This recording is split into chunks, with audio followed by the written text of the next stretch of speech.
12월 들어서 무패 행진. NHL에서는 요즘 템파베이 라이트닝의 기세가 꺾일 줄을 모릅니다. NHL 핫앤낫, NHL의 지난 한 주를 요약해보겠습니다. 우리나라 남자 아이스하키 대표팀이 2017 유로하키 투어 채널 원컵에 출전했습니다. 세계 최강 캐나다, 핀란드, 스웨덴을 상대로 평창 올림픽을 향한 값진 경험을 얻었습니다. 아시아리그 아이스하키는 이번 주에 올 시즌 정규리그의 마지막 일정이 진행됩니다. 정규리그 최종 순위와 더불어 플레이오프에 진출할 마지막 한 팀이 가려집니다. 국내 최초, 국내 유일의 아이스하키 팟캐스트 비하인더넷 127회 시작합니다.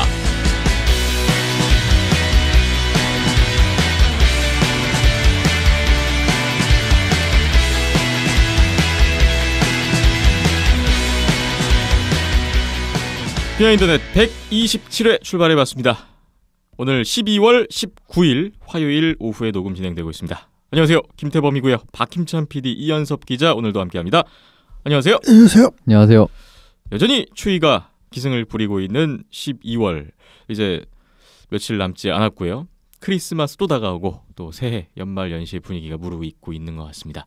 지난주에 아이스하키 쪽에서는 일단 채널 원컵이라는 눈길을 뜨는 국제대회가 하나 있었고요. 국내 팬분들도 많이 관심을 가졌을 것 같은데, 오늘 NHL을 비롯해서 채널 원컵, 그리고 일본에서도 전 일본 선수권 대회가 열렸더라고요. 또 그것과 함께 아시아리그 이번 주 일정까지 또 하나씩 이야기를 풀어보겠습니다. 댓글 먼저 봐야겠죠? 페이스북 댓글이 있는데요. 김창률님이 댓글을 주셨네요. 정말 드라마 같네요 라는 댓글입니다. 지난 126회 제목이 한편의 드라마 한라와 대명 이라는 제목이었는데 정말 드라마 같네요 라는 말씀을 또 주셨네요. 한라와 대명 모두 다 드라마라고 생각해서 이렇게 제목을 지으신 거죠? 네. 두 팀 다 어마어마한 경기들을 치렀는데 아직도 그 감흥이 남아있는 것 같아요. 팟빵 댓글로 넘어갑니다. 크론발드님, 저희 녹음 후에 지난주에 뒤늦게 달린 댓글인데요. 채널 원컵에 맷달트는 안 가는 건가요? 라는 질문을 주셨었어요. 한라 4할인전에서 맷달튼 선수가 첫 경기에 나와왔기 때문에 달튼만 주전으로 나와서 따로 국대 차출이 없었나 했습니다. 골리들은 실전 경기력이 더 중요해서 그런 건지 궁금하네요 라는 댓글이었는데, 나누크님이 채널 원컵에 나왔다고 또 자세한 기록까지 또 안내를 해주셨네요. 4할인전에서 맷달튼 선수가 나오게 된 경위는 이런 거 아닐까요? 그때 전종원 선수도 20세 이하 대표팀에 차출이 되면서 팀 내에 황현호 선수밖에 골리가 남아있지 않다 보니까 이제 급히 맷달튼 선수가 진천에서 안영으로 온 것이 아닌가, 그렇게 해석을 하면 되겠죠? 그럼 그 다음은 또 어떻게 설명을 해야 될까요? 그 다음은 어떻게 2차전에 황현호 선수 나온 거든요? 네. 달튼 백업으로 있었잖아요. 그렇죠. 근데 두 명으로는 이제 등록을 해야 되기 때문에 그런 것도 있었을 겁니다, 아마. 예, 골리 한 명만 등록하고는 아시아리그 경기를 치를 수가 없는 건가요? 원래 이제 골린 기본적으로 두 명을 등록을 하게 돼 있는 걸로 알고 있는데, 예. 급한 예전엔 두 분 이제 NHL에서도 두 명이 다 막 부상을 당해가지고 세 번째 골력 긴급하게 막 나왔던 적이 있었던 걸로 기억을 하는데, 예, 기본적으로 두 명 일단 등록을 해야 되는 걸로 알고 있습니다. 그렇군요. 달튼 선수가 첫 경기에 나와서 아주 큰 역할을 해주면서 또 승리로 이어졌던 기억이 있습니다. SY더맨님, 지난 126회에 또 변함없이 10,000원을 후원해 주셨습니다. 감사합니다. 그리고 패틴72님도 지난 126회에 역시 10,000원을 또 후원해 주셨네요. 감사합니다. 쇼온초이님 댓글 봅니다. 선물 감사합니다. 방금 잘 받고 인증샷 남깁니다. 같이 주신 퍽은 저희 동호인 팀 그리핀스에 기증하겠습니다. 흐흐 하셨고요. 티셔츠 드렸는데 티셔츠 입으시고 인증샷을 남겨주셨습니다. 아마도 뉴저지 데블스 경기를 시청하고 계셨던 모양인데 잘 어울리시는 거예요. 사이즈가 맞는 것 같은데요? 다행이네요. 네. 사이즈가 제일 문제였던데 다행인 것 같고요. 그리고 크롬발드님도 인증샷을 남겨주셨어요. 저도 선물 인증 5주년 기념퍽에 케이스 하나 사서 보관해야겠습니다. 감사드립니다 하셨고요. 안양알라 시계 받으신 거하고 5주년 기념퍽하고 사진을 첨부해 주셨습니다. 요즘 선물 받으신 분들은 이렇게 다 인증샷 릴레이를 해주고 계시네요.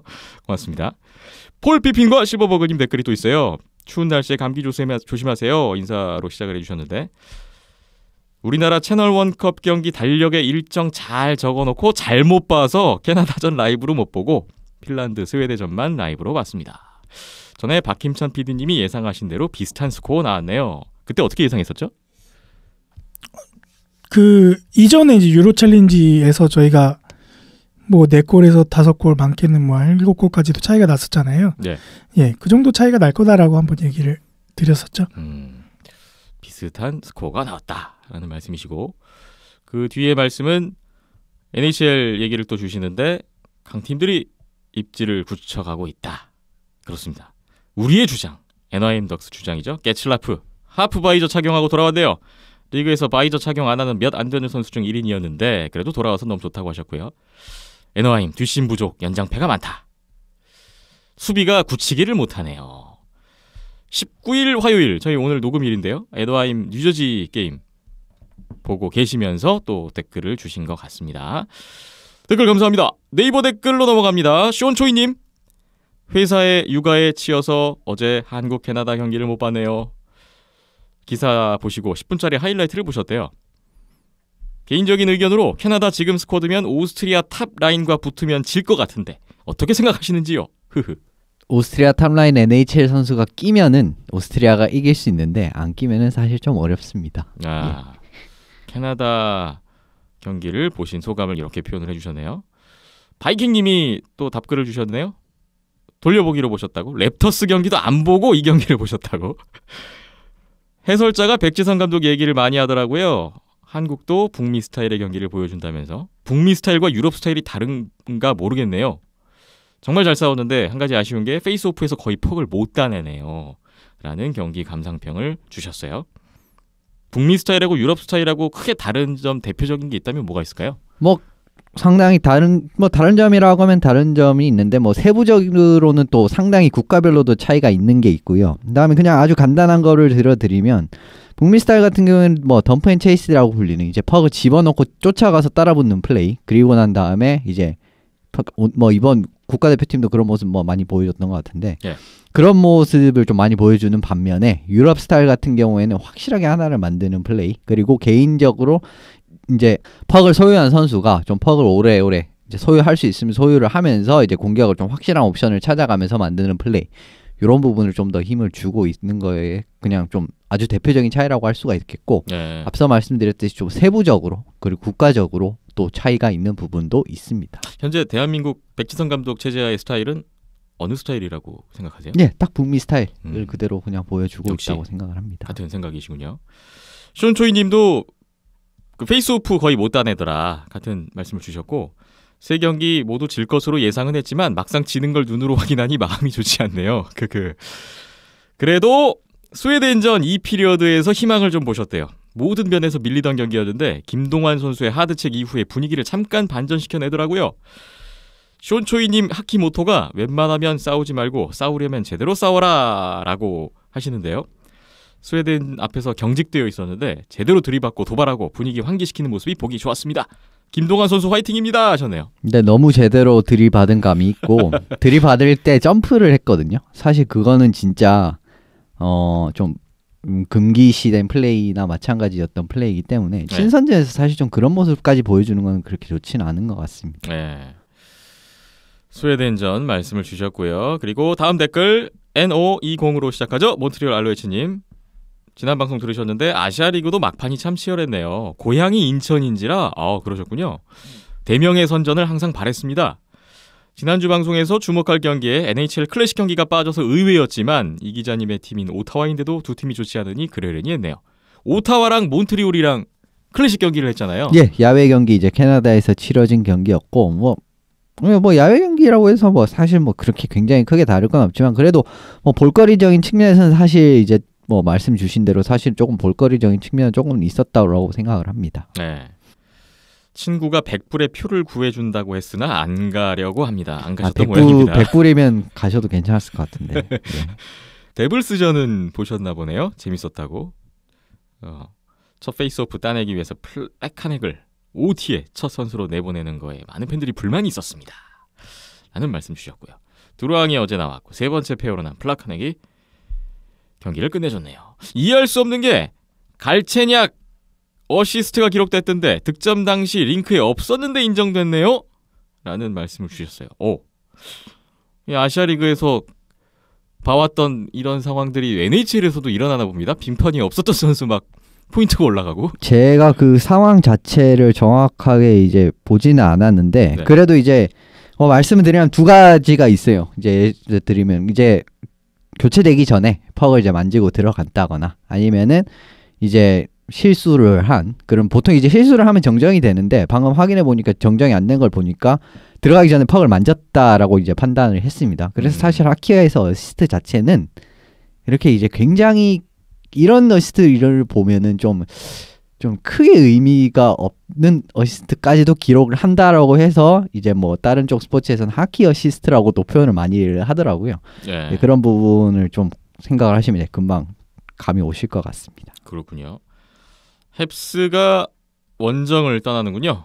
질 거면 확실히 말아먹고 와서 높은 픽을 향해 달리고 이길 거면 1패 1연장패 정도만 하고 왔으면 좋겠네요.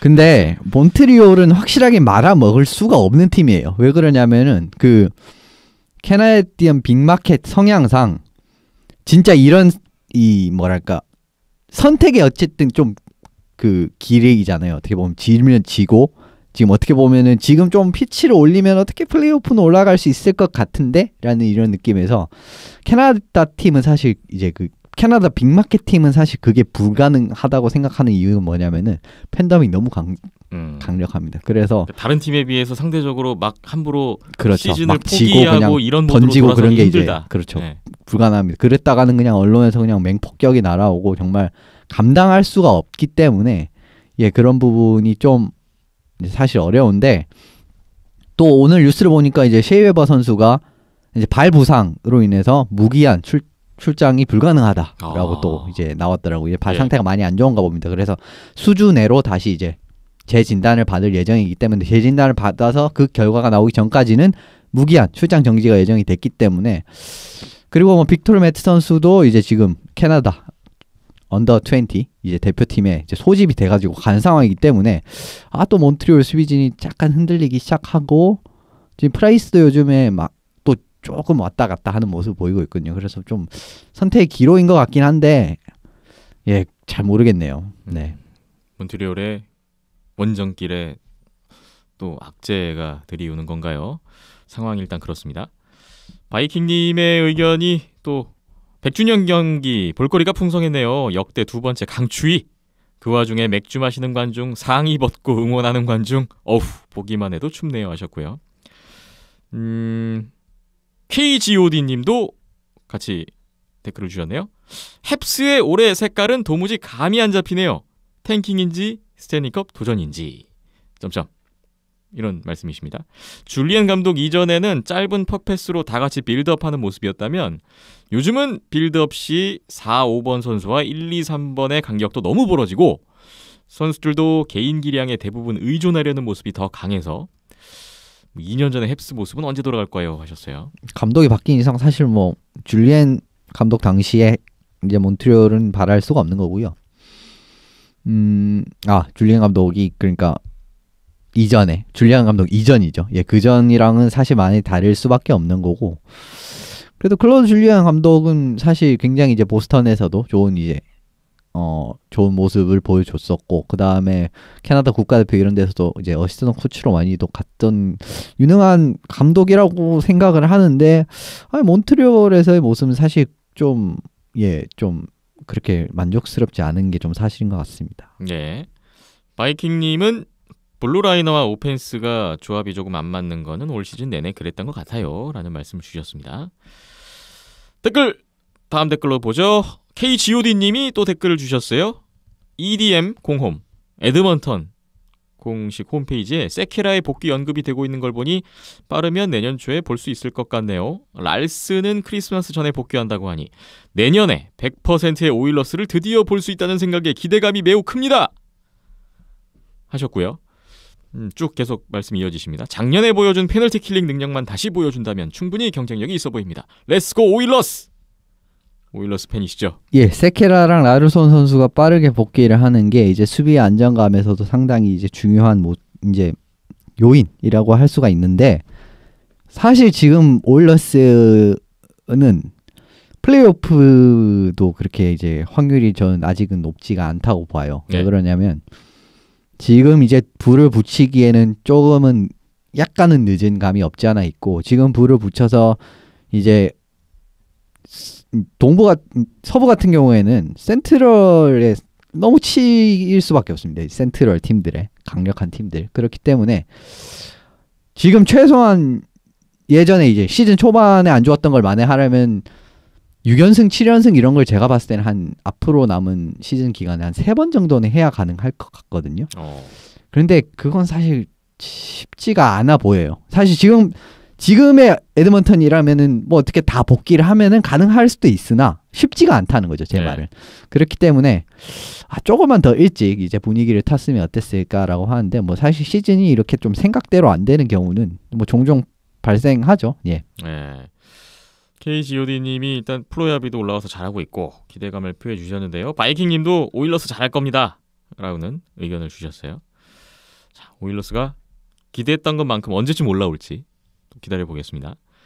바이킹님 댓글인데요. 립스가 원정 3연패라 영꿀꿀하네요. 공격력이 제로입니다. 그와 별도로 제츠와 블루스 백투백 게임은 홈팀 어드밴티지가 확실히 보여주는 경기였네요. 혹 리뷰해 주시나요? 하셨는데 오늘 안타깝게도 이 경기 리뷰는 없습니다. 예, 국제전 주간이라서 네.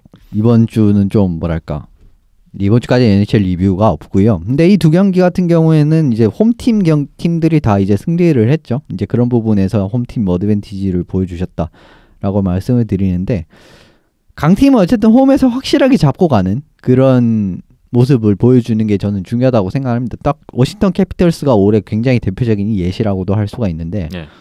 워싱턴이 정말 홈 경기는 귀신같이 잡고 들어가는. 그래서 지금 어제까지 오늘 이제 뉴저지가 이기기 전까지는 어제까지 워싱턴이 메트로 1위였습니다. 그렇게 고전을 하던 팀이. 그런 걸 보시면 좀 아실 수가 있을 것 같고 예, 이 두 팀도 사실 홈에서 성적이 제가 알기로는 나쁘지가 않은데 예, 이런 부분이 올해 좋은 예, 흐름을 이어가는 데도 많이 도움을 준 것 같습니다.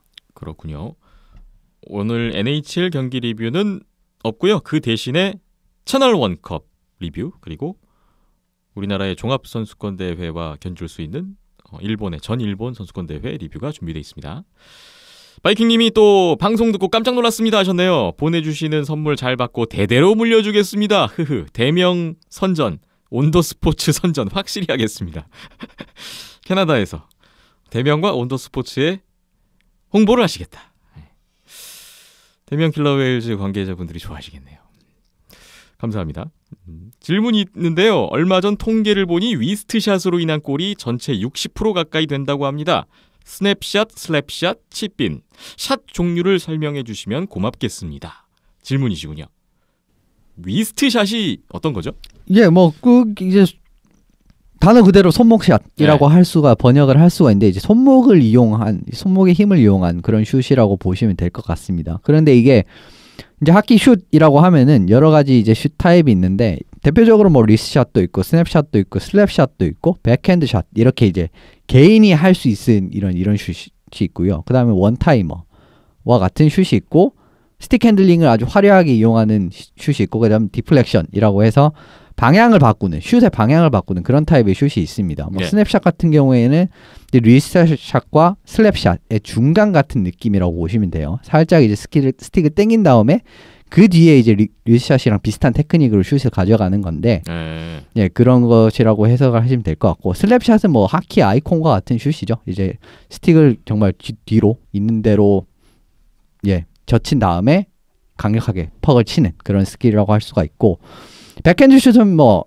이제 스틱을 이제 기본적으로 퍽을 받는 쪽이 포핸드로 간다면 반대쪽으로 가면 이제 그게 백핸드라고 할 수가 있는데 그걸 이용해서 띄우거나 아니면은 뭐 그냥 치거나 이런 식으로 한 게 다 백핸드 슛에 들어간다고 보시면 됩니다. 그리고 뭐 원타이머 같은 경우에는 패스가 온 거를 그대로 이제 지체 없이 그대로 한 방에 때려내는 것을 원타이머라고 주로 부르고요. 디플렉션 같은 경우에는 예, 아까 말씀드렸듯이 어떠한 슛 타입이든 상관이 없습니다. 그 슛의 방향을 이제 전환을 해서 예, 방향을 바꿔서 득점을 시도하는 이런 슛 같은 것을 예, 디플렉션 그리고 팁빗 뭐 이런 식으로 주로 불러요. 네. 아마 영상하고 좀 같이 보시면 좀 더 이해가 되지 않으실까 싶네요. 여러분이 남겨주신 댓글을 오늘 모두 살펴봤습니다. 그렇다면 이번 127회에 댓글 주신 분들 가운데서 선물을 드려야 되는데요. 이번 회에는 또 어떤 분을 선택하셨는지 발표해 주시죠. 네, 몬트리올 알루에치님을 드리면 될 것 같아요. 몬트리올 알루에치님이면 이 이벤트가 가능하게 하신 네, 첫 후원자이신데요. 네, 저희가 뭐 좀 늦게 드린 감도 없잖아 있는데 네. 많은 부분들을 후원을 해주셨기 때문에 지금 저희가 갖고 있는 게 대명 모자하고 후드 티셔츠가 있습니다. 역시 대명 킬러 웨일즈. 네, 많이 남아가지고. 해외로 가는 상품은 대명 걸로 일단 2주 연속 가네요. 네, 그렇습니다. 그래서 예, 그 세트로 모자하고 후드 티셔츠를 함께 보내드리도록 하겠습니다. 네. 몬트리올 알루에치님 일단 뭐 이 모든 거를 가능하게 하신 그 공신 중에 한 분이신데 감사의 말씀을 드리면서 대명 킬러 웨일즈를 또 온도 스포츠와 함께 몬트리올에서 한번 홍보해 주십사. 행여 뭐 이거 어느 팀이야 이러면은 여기 콘스탄틴 있는 팀이야 그래서 홍보를 하시면 네, 뭐 다시 말씀드리지만 그때 피츠버그에서 뛰었던 맨 멀리도 지금 여기 있어. 이 정도. 네. 선물이 마음에 드셨으면 좋겠습니다. 네, 이렇게 몬트리올 알루에치님께 선물 전달해 드리면서 오늘 댓글 소개는 여기까지 하겠습니다. 참여해주신 모든 분들 감사드리고요. 비하인드넷 127회 잠시 후에 오늘의 본격적인 얘기로 들어가 봅니다.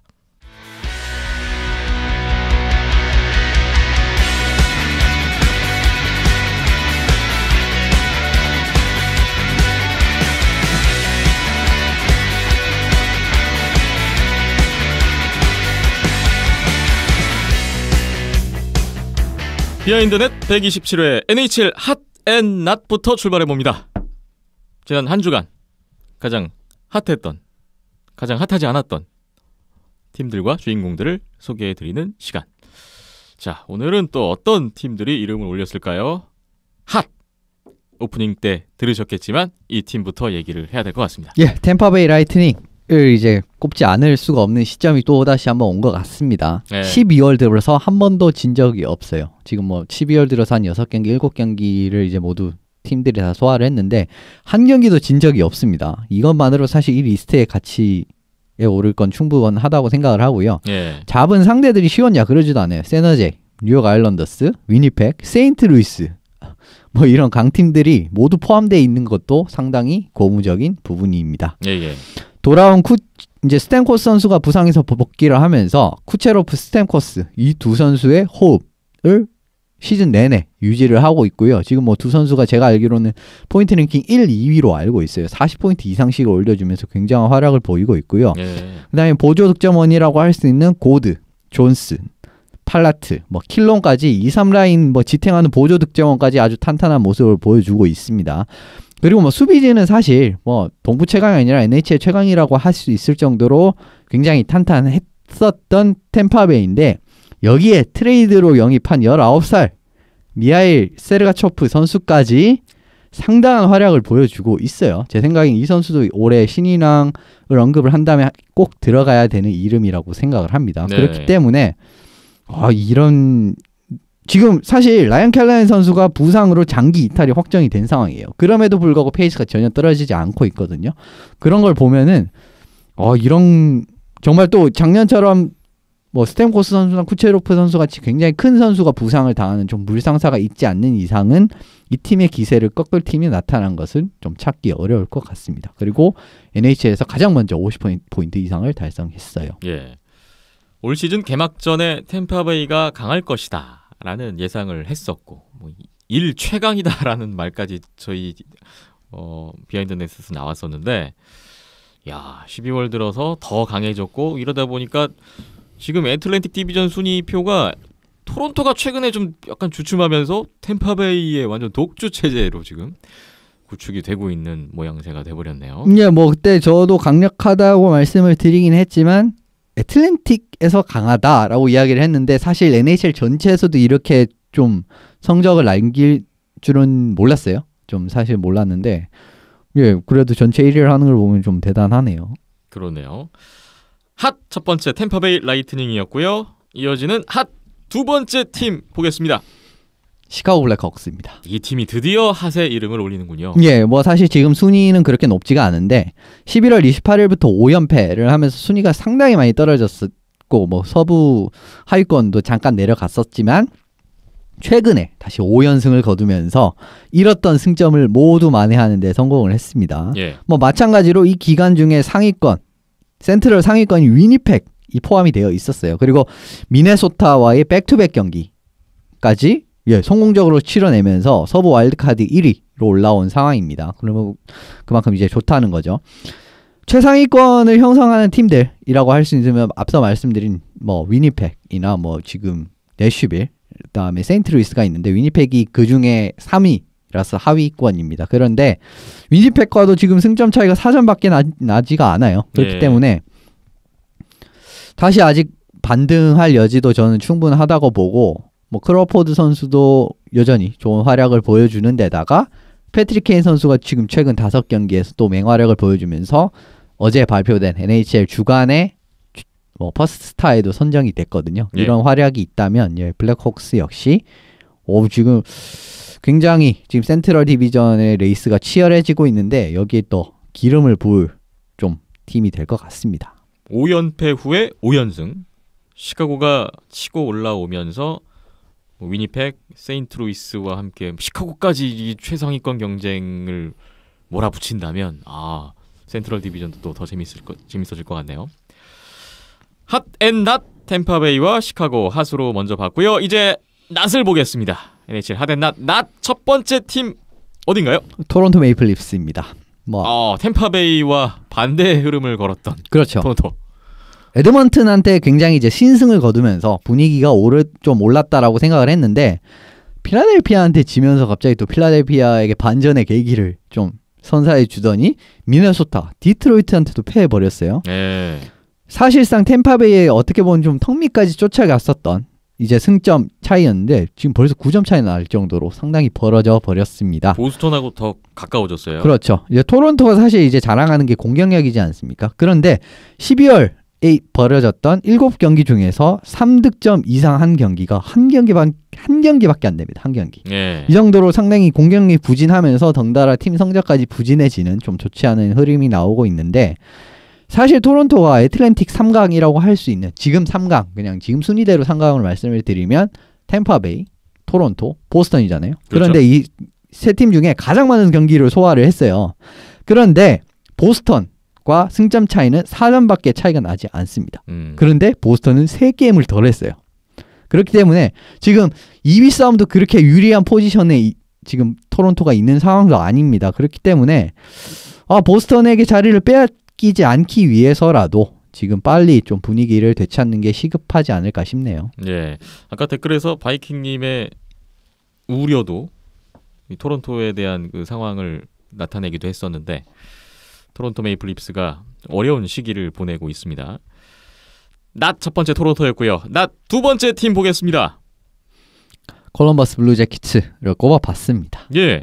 마찬가지로 토론토와 마찬가지로 상당히 좀 부진에 빠져있는 이제 콜럼버스인데 지난주에 있었던 에드먼턴전에서 7대2로 패배를 했어요. 상당히 대패를 하고 정말 토토렐라 감독이 이 경기 뒤에 화가 나서 이제 기자회견조차 제대로 하지 않을 정도로 정말 분노를 보여줬었는데 이렇게 대패를 했고요. 그 다음에 아일랜더스를 상대로는 6대4로 이기긴 했지만 4실점이나 했습니다. 그리고 캐롤라이나한테는 2대1로 좀 석패를 했어요. 그리고 오늘 오전에 있었던 보스턴과의 경기에서도 7대2로 대패를 해버렸습니다. 그렇기 때문에 최근 4경기, 지난주에 있었던 4경기에서 1승 3패를 하면서 지금 메트로 디비전 순위 싸움이 상당히 치열해지는데 좀 불리한 포지션에 자신들을 놓고 말았습니다. 예. 근데 이 기간 동안 더 안 좋은 소식들이 있는데 뭐냐면 뉴저지가 오늘 이기면서 뉴저지가 메트로 1위로 다시 군림을 했고요. 워싱턴에게도 지금 자리를 뺏겨서 콜럼버스는 3위에 위치한 상황이에요. 거기에다가 브랜든 두빈스키, 지금 콜럼버스 센터진 중에서 상대방이 가장 뛰어난 센터를 막을 수 있을 법한 정말 수비형 센터에 어떻게 보면 좀 대표적인 선수라고 할 수 있는 두빈스키 선수가 장기 부상자 명단에 오른 상황이고요. 앞서 말씀드린 4경기에서 빠르게 계산하신 분들은 계산을 끝나셨겠지만 19실점을 하면서 너무 실점이 많아요. 예, 콜럼버스답지 않은 경기력이 나오고 있어요. 콜럼버스에는 수비진이 뛰어나고 그 다음에 세르게이 보브롭스키라는 NHL 최고의 골리가 있는데도 불구하고 이 정도의 성적이 났다는 거는 지금 상당히 콜럼버스가 부진에 빠져 있다는 걸 바로 보여주는 지표라고 할 수가 있고요. 예. 빠르게 분위기를 올리기 위해서라도 지금 콜럼버스가 좀 더 승점을 따낼 필요가 있고, 제가 알기로는 콜럼버스 밑에 지금 와일드카드 바로 밑이 어떻게 보면 와일드카드라고 할 수 있지 않습니까? 뭐 보스턴 밑이라고도 할 수가 있는데 와일드카드 2자리 그리고 그 밑에 3자리 쫘라락 해서 다 이제 메트로폴리탄 디비전 팀들이 다 자리를 하고 있어요. 그렇기 때문에 이 팀들이 언제 또 콜럼버스의 자리 지금 3위의 칼을 들이밀지도 알 수가 없는 상황입니다. 그렇기 때문에 빠르게 좀 분위기 반전을 꾀안을 필요가 있어요. 최근에 콜럼버스가 흔들리고 또 뉴저지와 워싱턴의 선두 경쟁 치열해지는 가운데 바닥을 치고 지금 올라오는 필라델피아와 캐롤라이나까지 지금 있거든요. 그렇습니다. 이러다 보니까 메트로폴리탄 디비전 순위표도 꽤 재밌어진 지금 느낌이에요. 예, 정말 혼전이고 사실 메트로 디비전도 어디가 올라가도 지금 플레이오프에 올라가도 괜찮을 정도의 모습을 지금까지는 다들 보여주고 있어요. 그렇기 때문에 이 순위 싸움은 점점 치열해질 것 같습니다. 그러네요. NHL 핫 앤 낫 오늘 두 팀씩 짚어봤습니다.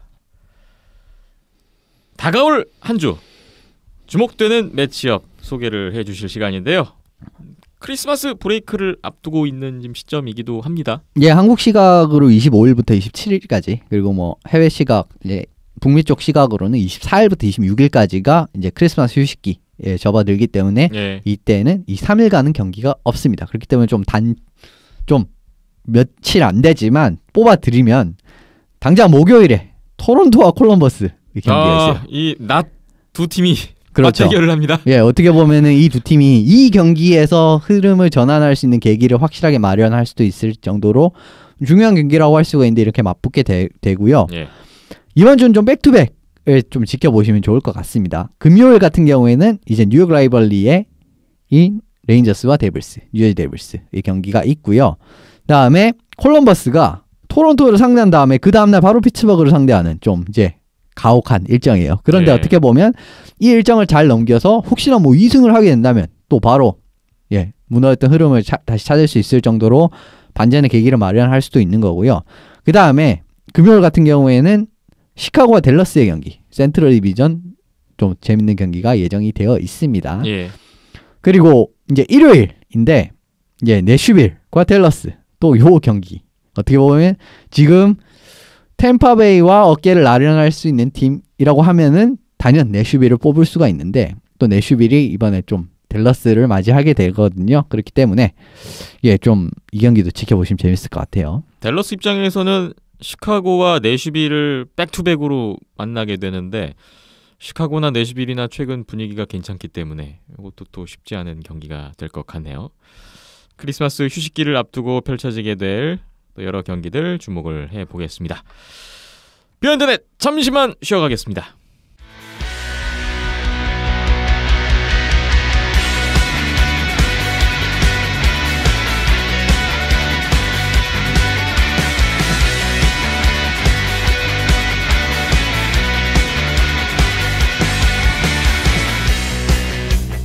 네, 이번에는 2017 유로 하키 투어 채널 1컵 대회 리뷰를 해보겠습니다.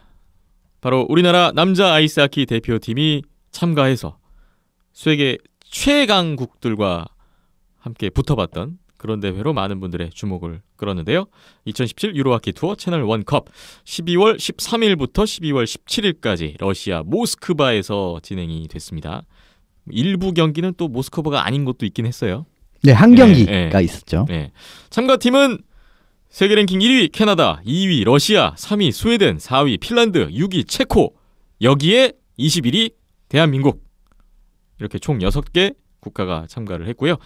우리나라는 캐나다, 핀란드, 스웨덴을 차례로 만나고 총 3경기를 치르고 바로 12월 19일 오늘 오전에 귀국을 했습니다. 우리나라 대표팀이. 이 대회 우리나라 일단 경기 3경기에 대한 얘기와 함께 전체적인 대회 리뷰를 해보겠습니다.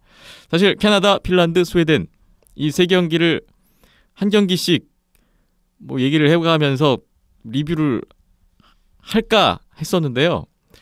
이게 경기를 놓고 보니까 세 경기가 뭐 내용이나 과정이나 결과가 너무 비슷해서 굳이 그럴 것까지는 없겠다 싶어서 오늘 일단은 거의 결과를 똑같았죠. 거의. 네, 결과를 일단 싹 정리를 하고 여기 계신 두 분과 함께 이야기를 좀 나눠보죠. 일단 12월 14일 첫 번째 캐나다전이었습니다.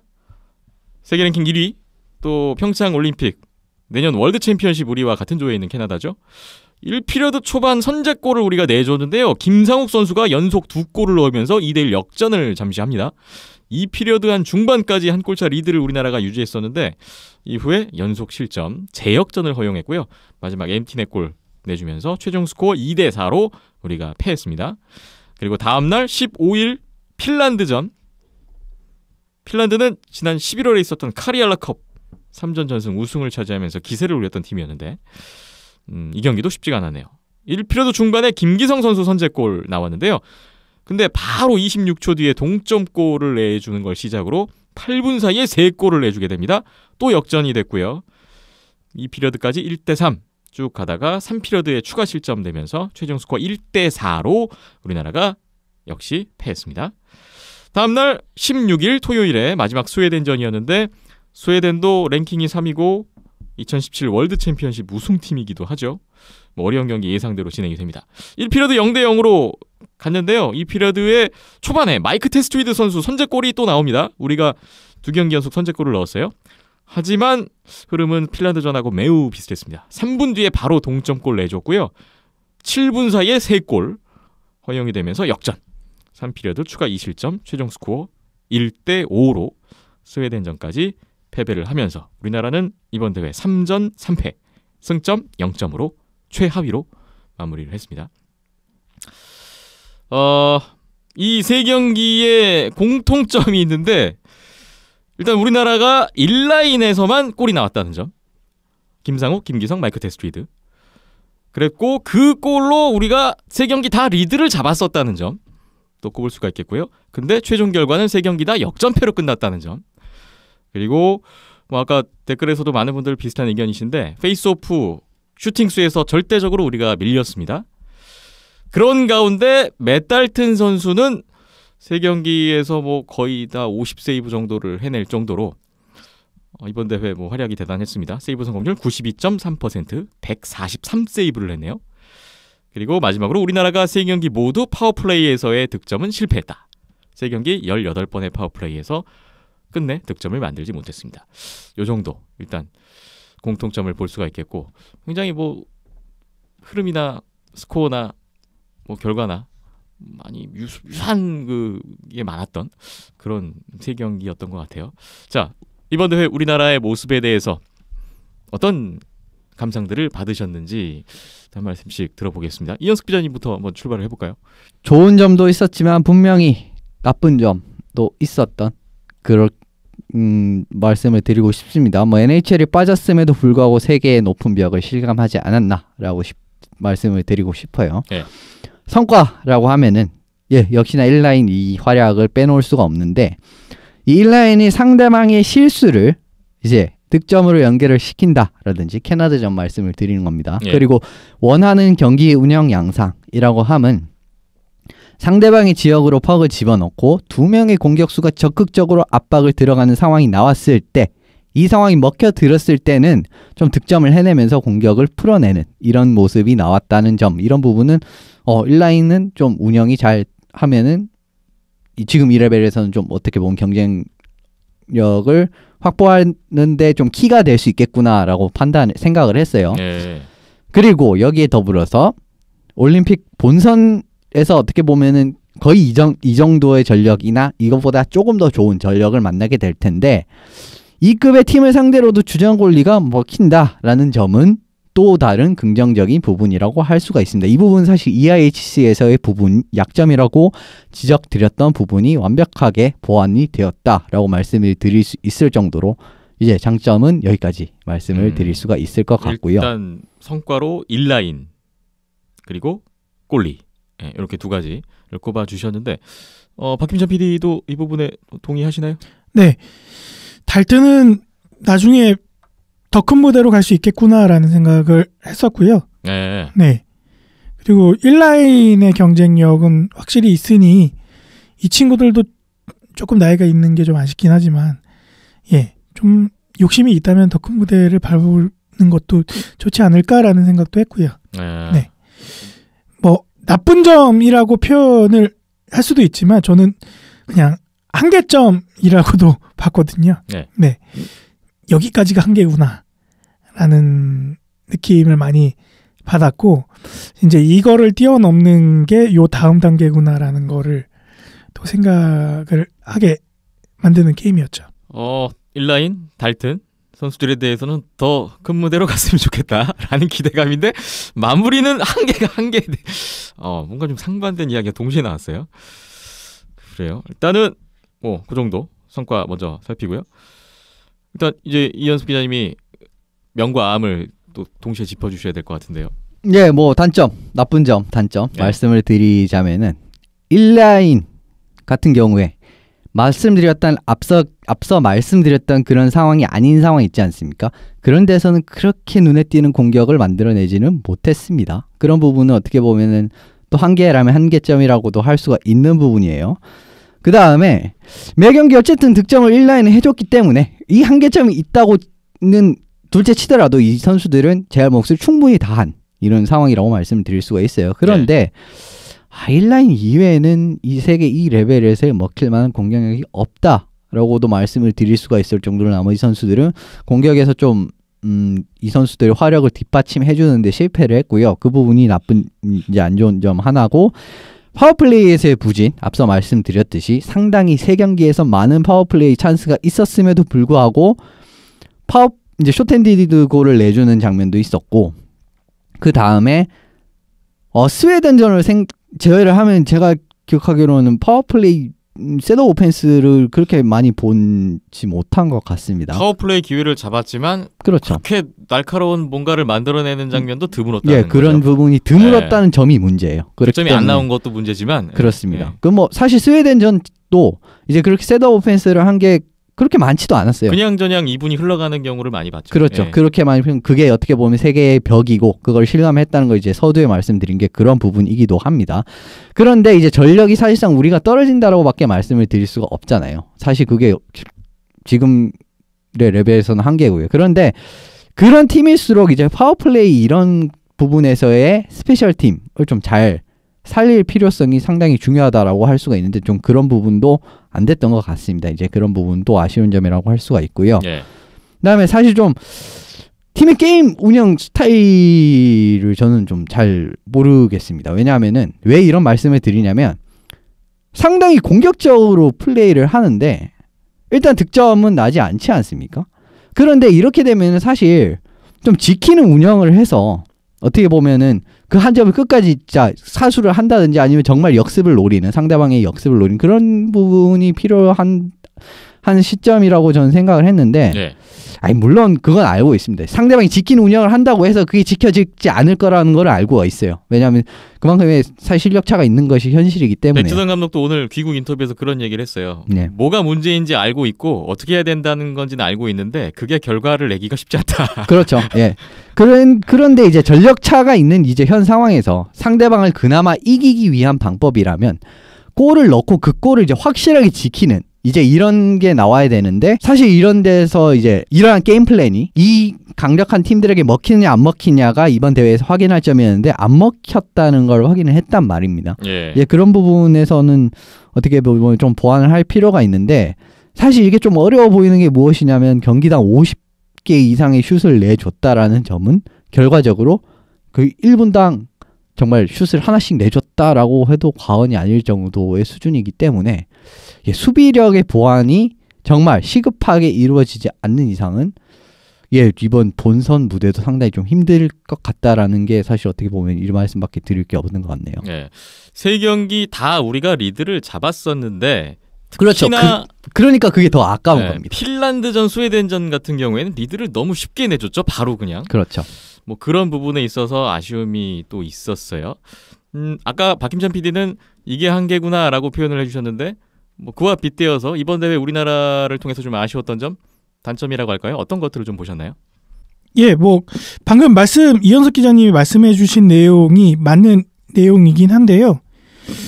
예, 그게 아쉬운 점인데 이게 예 선수들이나 코칭 스태프도 말씀 주신 것처럼 몰라서 못한 거 아니니까. 알고는 있으나 예, 안 되니까 못하는 네. 거거든요.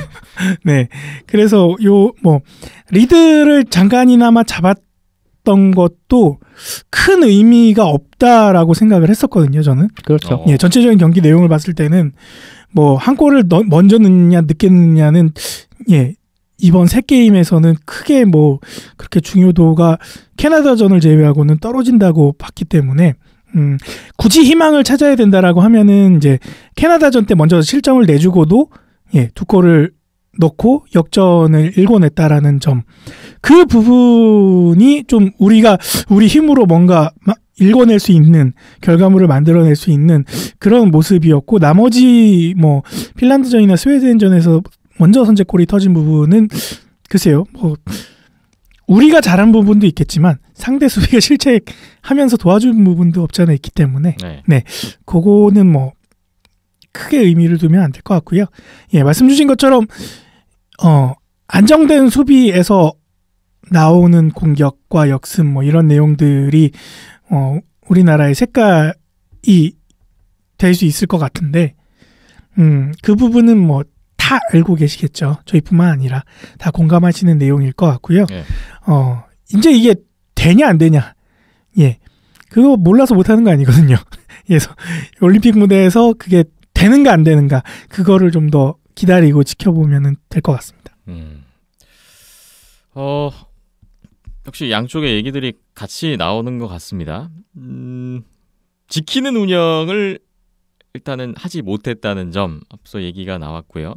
근데 힘들지 않나요? 지키는 운영을 그 나라 팀 상대로? 그 말씀도 주셨죠. 예, 그렇죠. 상대가 상대인지라. 힘든 건 알지만 이제 전 정말 일반론적인 말씀을 드리는 거고, 그러니까 상대적으로 전력이 약체 팀이 좀 강한 팀을 잡기 위해서는 사실은 이길 수 이 있는 방법밖에 방법, 없는데 이 방법을 해내야만 해야 돼요. 근데 해내야만 합니다. 지금 근데 좀 그런 모습을 보여주지 못했다라는 점을 이제 말씀을 드리고 싶었던 거예요. 네. 네.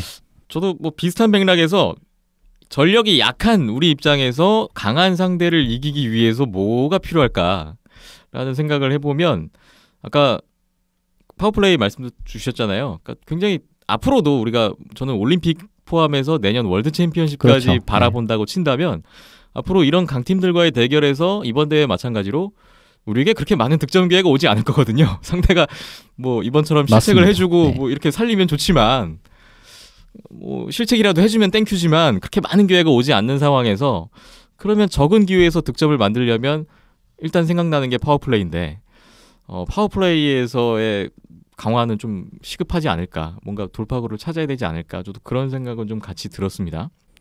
우리에게도 이번 이제 새 경기가 많이 도움이 됐지만 상대방에게도 상당히 많이 도움이 됐을 거예요. 지금 같은 경우에 당연 핀란드 같은 경우에도는 월드 챔피언십에 만나게 될 거죠. 그리고 이제 뭐 그 8강에 진출하기 위한 이제 퀄리파잉 라운드에서 또 뭐 이 앞서 말씀드린 이 두 팀을 만날 가능성도 있습니다. 그렇기 때문에 캐나다는 사실 이제 처음에 좀 뭐 그래도 우리 뭘 해도 우리 한국은 잡겠지 이런 느낌이 딱 보였어요. 그런데 딱 2대1로 피리어드를 마무리한 다음부터 완전히 페이스가 달라졌거든요. 예. 그러니까 본선에서 만날 때는 이런 멘탈을 절대 안 가지고 들고 올 거란 말입니다. 이런 부분에서도 뭐 우리도 뭐 거기에 마련해서 이제 대비책을 또 찾겠지만, 이제 상대방의 멘탈도 확실하게 이제 완성이 된 상황에서 올 거기 때문에 예, 더더욱 더 방심하면 안 된다고 생각을 하고, 그리고 뭐 사실 핀란드나 이제 캐나다전 같은 경우에는 이제 점수 차를 말씀드리다가 또 제가 갑자기 생각이 났었는데, 점수 차가 이제 많이 안 난다라고 할 수 있지만 핀란드랑 스웨덴이 합쳐서 포스트 맞은 것만 제가 봤을 때 7개인가 8개인가 맞췄습니다. 예. 그런데 경기당 4-5개씩 나왔죠. 그렇죠. 이제 캐나다전도 사실 포스트 맞는 게 있었고 거기서 이제 들어갔으면 분위기가 확 바뀌었을 부분이 있었습니다. 그런데 올림픽에서는 그게 들어갔다? 라고 뭐 최악의 시나리오를 상정을 해보면 뭐 당연히 또 거기에서도 포스트에 맞고 나갈 수가 있지만, 거기에서 포스트에 맞고 들어갔다 라고 했을 때 경기 전개가 어떻게 될 거라고 하면, 제가 정말 스웨덴전을 보면서 아쉬웠던 게 뭐냐면 선수들이 조금은 이 게임 좀 뭘 해도 어렵겠구나 하면서 약간은 집중력이 많이 떨어진 게 보였어요. 그게 가장 대표적으로 나타난 게 스웨저는 숏핸디드 골입니다. 파워플레이 상황에서 그렇게 라인 체인지를 해서 브레이크웨이를 내주고 달튼 콜리도 그 골을 먹고 난 다음에 정말 분해하는 왜 이런 선수 교체했냐라는 그런 느낌을 화를 내는 걸 봤거든요. 그런 부분은 절대 나와서는 안 되는 장면인데 그런 부분을 또 확인한 부분도 어떻게 보면 좀 단점이라면 단점이라고 지적해드릴 수가 있을 것 같네요. 네, 덧붙이자면 그러니까 탑 레벨에 있는 국가들의 그 수준과 우리나라의 수준을 또 갈라놓는 기준점이 또 순간적인 집중력 부분에서 그리고 경기 전체적으로 집중력을 유지하는 부분에서 또 차이가 있었다라고 보여졌고 그걸 증명하는 게 이제 실점 장면들이죠. 그렇죠.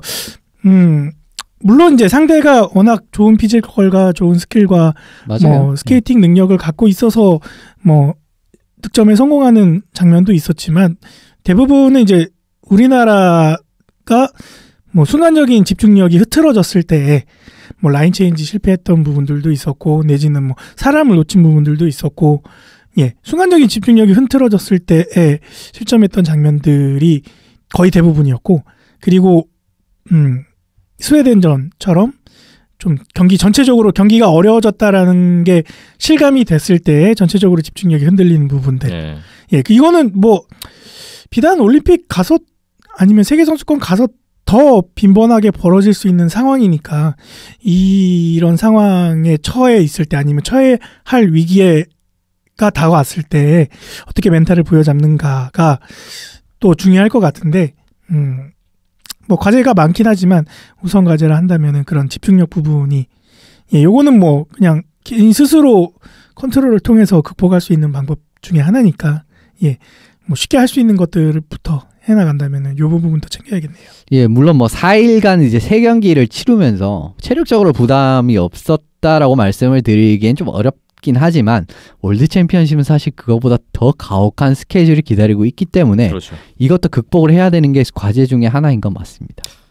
사람이 몸이 힘들고 지치게 되면 이제 마음과 그렇죠. 정신까지 조금 느슨해지는 뭐 그런 경우가 생길 수 있는데 뭐 두 분 말씀 종합해봤을 때는 우리가 일단은 어떤 멘탈적인 부분에서 좀 더 집중력을 끝까지 가져가야 된다 뭐 이런 생각을 해보게 되네요. 저는 개인적으로 이번 대회 보면서 뭐 가장 뭐 물론 성과도 있고 뭐 아쉬움도 있는데 가장 큰 아쉬움이라면 이런 거를 좀 생각이 들었어요. 그러니까 지금 이 시점이 올림픽을 앞둔 시점이고 또 월드 챔피언십까지 앞두고 있는 우리나라 아이스하키 남자 아이스하키 역사상 굉장히 중요한 시점이잖아요.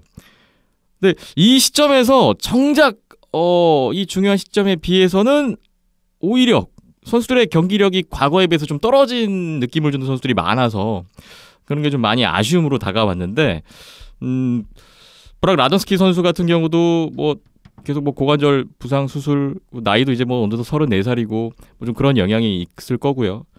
박우상 선수도 올 시즌에 굉장히 페이스가 좋았는데 최근에 부상으로 좀 페이스가 떨어져 있는 모양새고 조민호 선수는 글쎄요. 저희가 뭐 아시아리그 때도 말씀을 계속 드렸지만 뭐 지금 9년째잖아요. 아시아리그. 올 시즌 좀 가장 좀 침체되어 있는 시즌이라는 인상을 지울 수가 없습니다.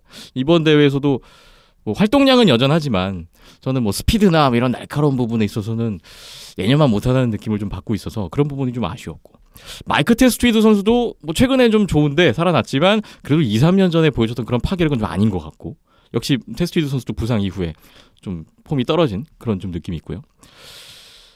그리고 또 이 아쉬운 두 선수 신상훈, 안진희 선수 이 두 선수 같은 경우에는 좀 어쩔 수 없는 것 같기도 해요. 군 입대의 영향이지 않을까. 아무래도 이제 군대에 가면은 훈련 여건도 안 좋아지고 그렇죠. 경기 수도 부족하고 이러다 보니까 지난 시즌에 신상훈, 안진희 선수의 그 정말 좋았던 거를 떠올려 본다면 저는 이번 세 경기 보면서 그 지난 시즌만은 못하다는 좀 이상을 받았거든요.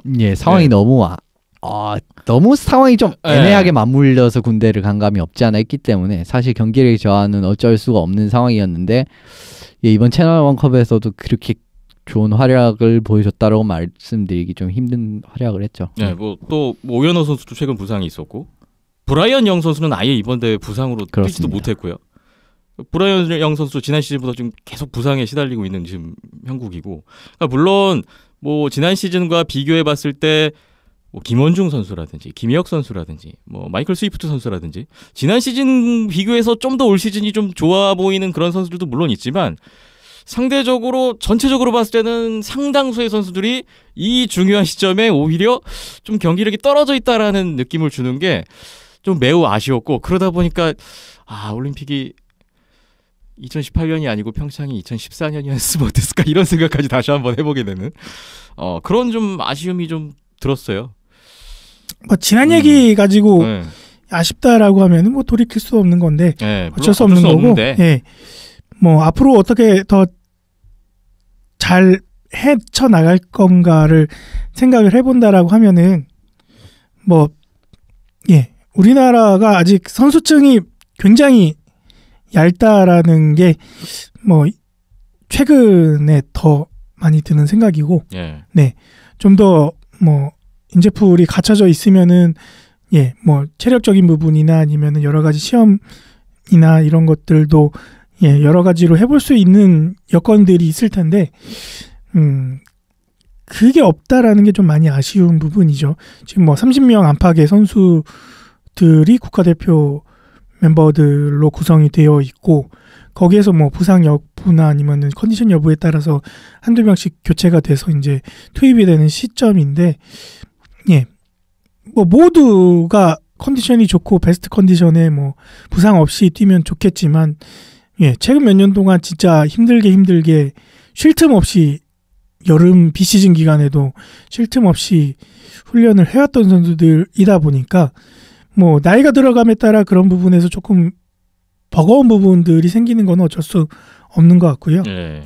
좀 더 뭐 여유가 있고 했으면은 뭐 젊은 친구들을 좀 더 기회를 주고 뭐 시간 같이 훈련을 키우고 뭐 그런 부분들이 있었을 텐데, 또 한 번 말씀드리게 되지만 여기까지가 한계인 것 같다.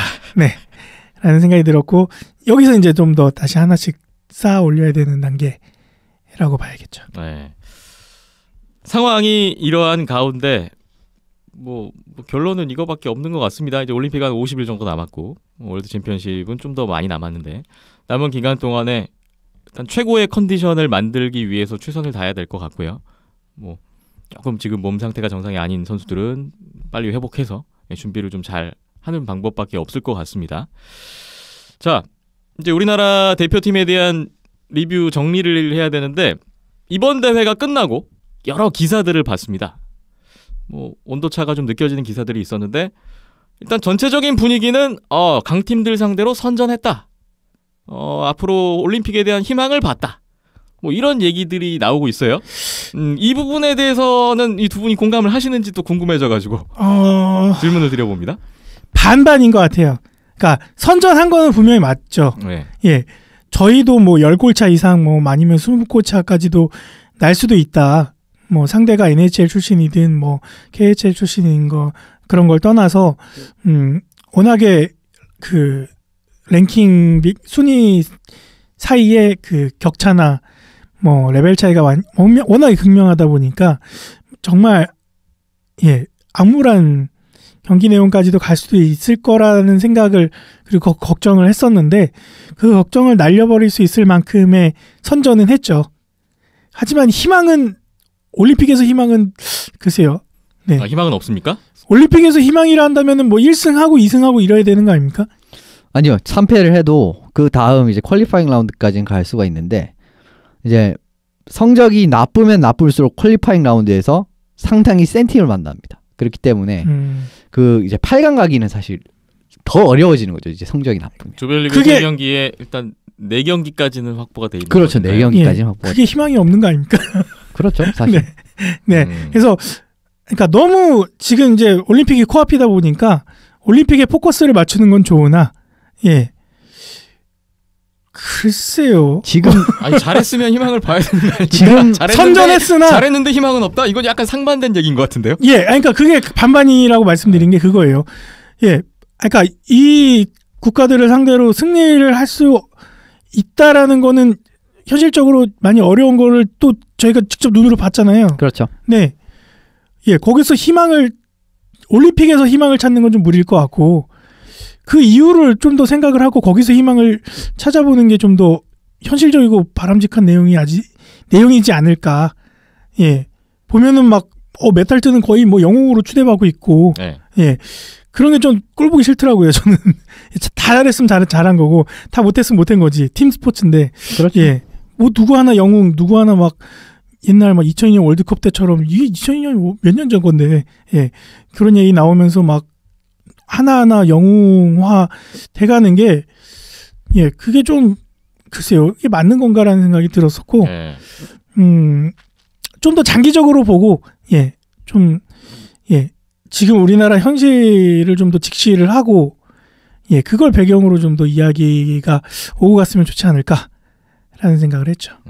지금 나오고 있는 희망이라는 얘기는 뭐 이번 대회 잘했고 뭐 그걸 토대로 올림픽 때 잘할 거야. 잘할 수 있을 거야. 그런 희망은 갖다 버리자 이거죠. 예. 이현수 기자님 어떻게 생각하세요? 저는 사실 너무 어떻게 보면 좋은 쪽으로 기사가 좀 많이 나오는 것 같은 느낌이 많이 받았습니다. 물론 뭐 어떻게 보면 생각보다 잘하긴 했죠. 그래도 방금 말씀드렸듯이 포스트에 맞은 것이라든지 전반적인 경기 내용을 생각한다면은 사실 잘했다라고 말하기는 좀 어려운 그런 수치라고는 말씀을 드릴 수가 있는 부분이고요. 예. 지금 같은 경우 아까 퀄리피케이션 라운드에 대해서 잠시 말씀을 드렸는데 이제 뒤에 가면 이제 제가 팀 리뷰를 하나씩 다 해드리겠지만 이번에 이런 흐름이라면 이번 퀄리피케이션 라운드엔 제가 봤을 때 핀란드나 스웨덴을 만날 가능성이 상당히 높을 것 같거든요. 네 번째 상대는 핀란드나 스웨덴. 그렇죠. 네. 그러니까 예, 그렇기 때문에 거기서 지면 탈락입니다. 그런데 지금 경기력?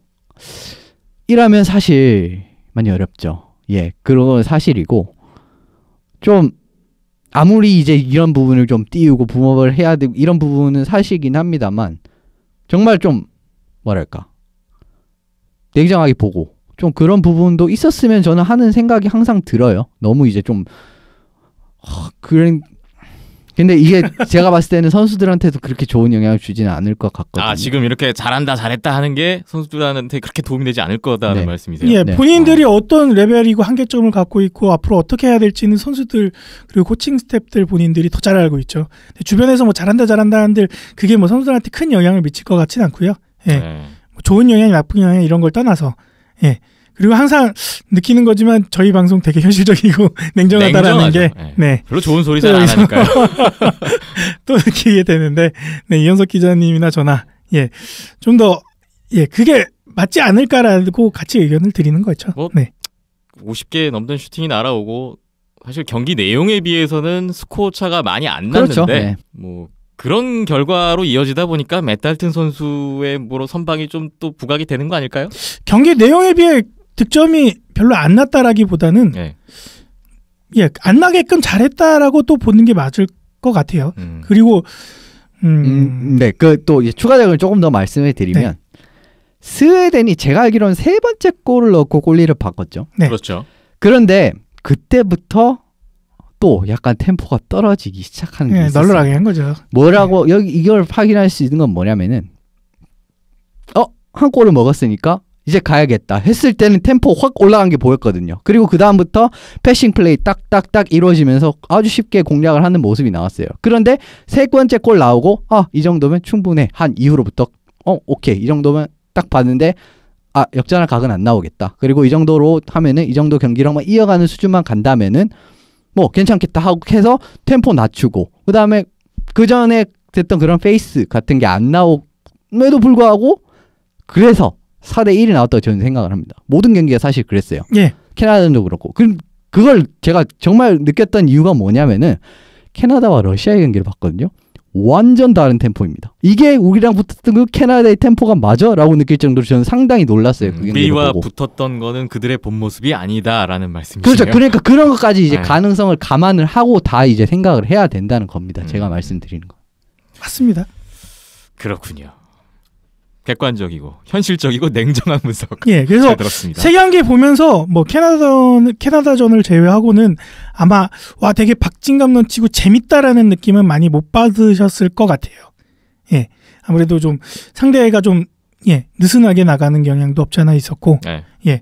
또 스웨덴전 같이 뭐 그거에 맞춰서 우리나라도 약간은 좀 내려놓는 그런 모습들도 나왔기 때문에 뭔가 치열하게, 그리고 막 박빙 뭐 최선을 다해 뭐 이런 느낌은 뭐 기존 경기들보다는 약간은 좀 떨어지는 감을 받으셨을 것 같기도 하고요. 이게 뭐 올림픽에서도 똑같이 안 나오리라는 것도 없을 것 같고. 그렇죠. 네. 그럴 때 좀 더 물어뜯는 그렇죠. 그런 게 필요는 한데, 뭐 저희가 말씀드리는 것처럼 뭐 선수들 본인들도 더 그런 부분에 대해서는 생각을 하고 있을 것 같고요. 네. 뭐 선수들만 사실 경각심 느끼고, 그러니까 경계심 같은 게를 놓지 않는 수준에서 계속 노력만 한다면 별 문제 될 건 없습니다. 좀 더 글쎄요, 개인적으로 말하는 소망은 좀 더 개개별로 즐겁게 했으면 좋겠다라는 생각이 더 들었고요. 네. 우리가 언제 이런 국가들과 상대를 해볼 거면, 여태까지도 없었지만, 올림픽 때 또 그런 탑 레벨에 있는 국가들, 그리고 세계 선수권에서도 마찬가지인데, 또 언제 붙어볼지 모르는 거잖아요. 그래서 이왕 붙어보고 깨질 거면은, 좀 더 신나게 즐기다 깨졌으면 좋겠습니다. 네. 오늘 저희 비하인드 넷에서 또 다양한 이런 얘기들이 나왔는데, 뭐 이번 대회를 놓고 많은 분들이 또 다양한 생각과 의견을 나누고 계시겠죠. 말씀 주셨지만 선수들도 뭐 캐나다, 핀란드, 스웨덴하고 한번 붙어본다는 거에 설레했듯이, 많은 아이스하키 팬분들 입장에서도 우리나라와 이런 팀들 간의 대결을 볼 수 있었다는 것 자체만으로도 굉장히 흥분되고, 그렇죠. 네. 좀 재미있는 그런 경험이 되셨을 것 같습니다. 2017 유로하키 투어 채널 원컵, 일단 대한민국 우리나라 대표팀에 대한 리뷰를 해봤습니다. 잠시 후에는 우리나라 말고 나머지 5팀은 어땠는지 이야기를 나눠보죠.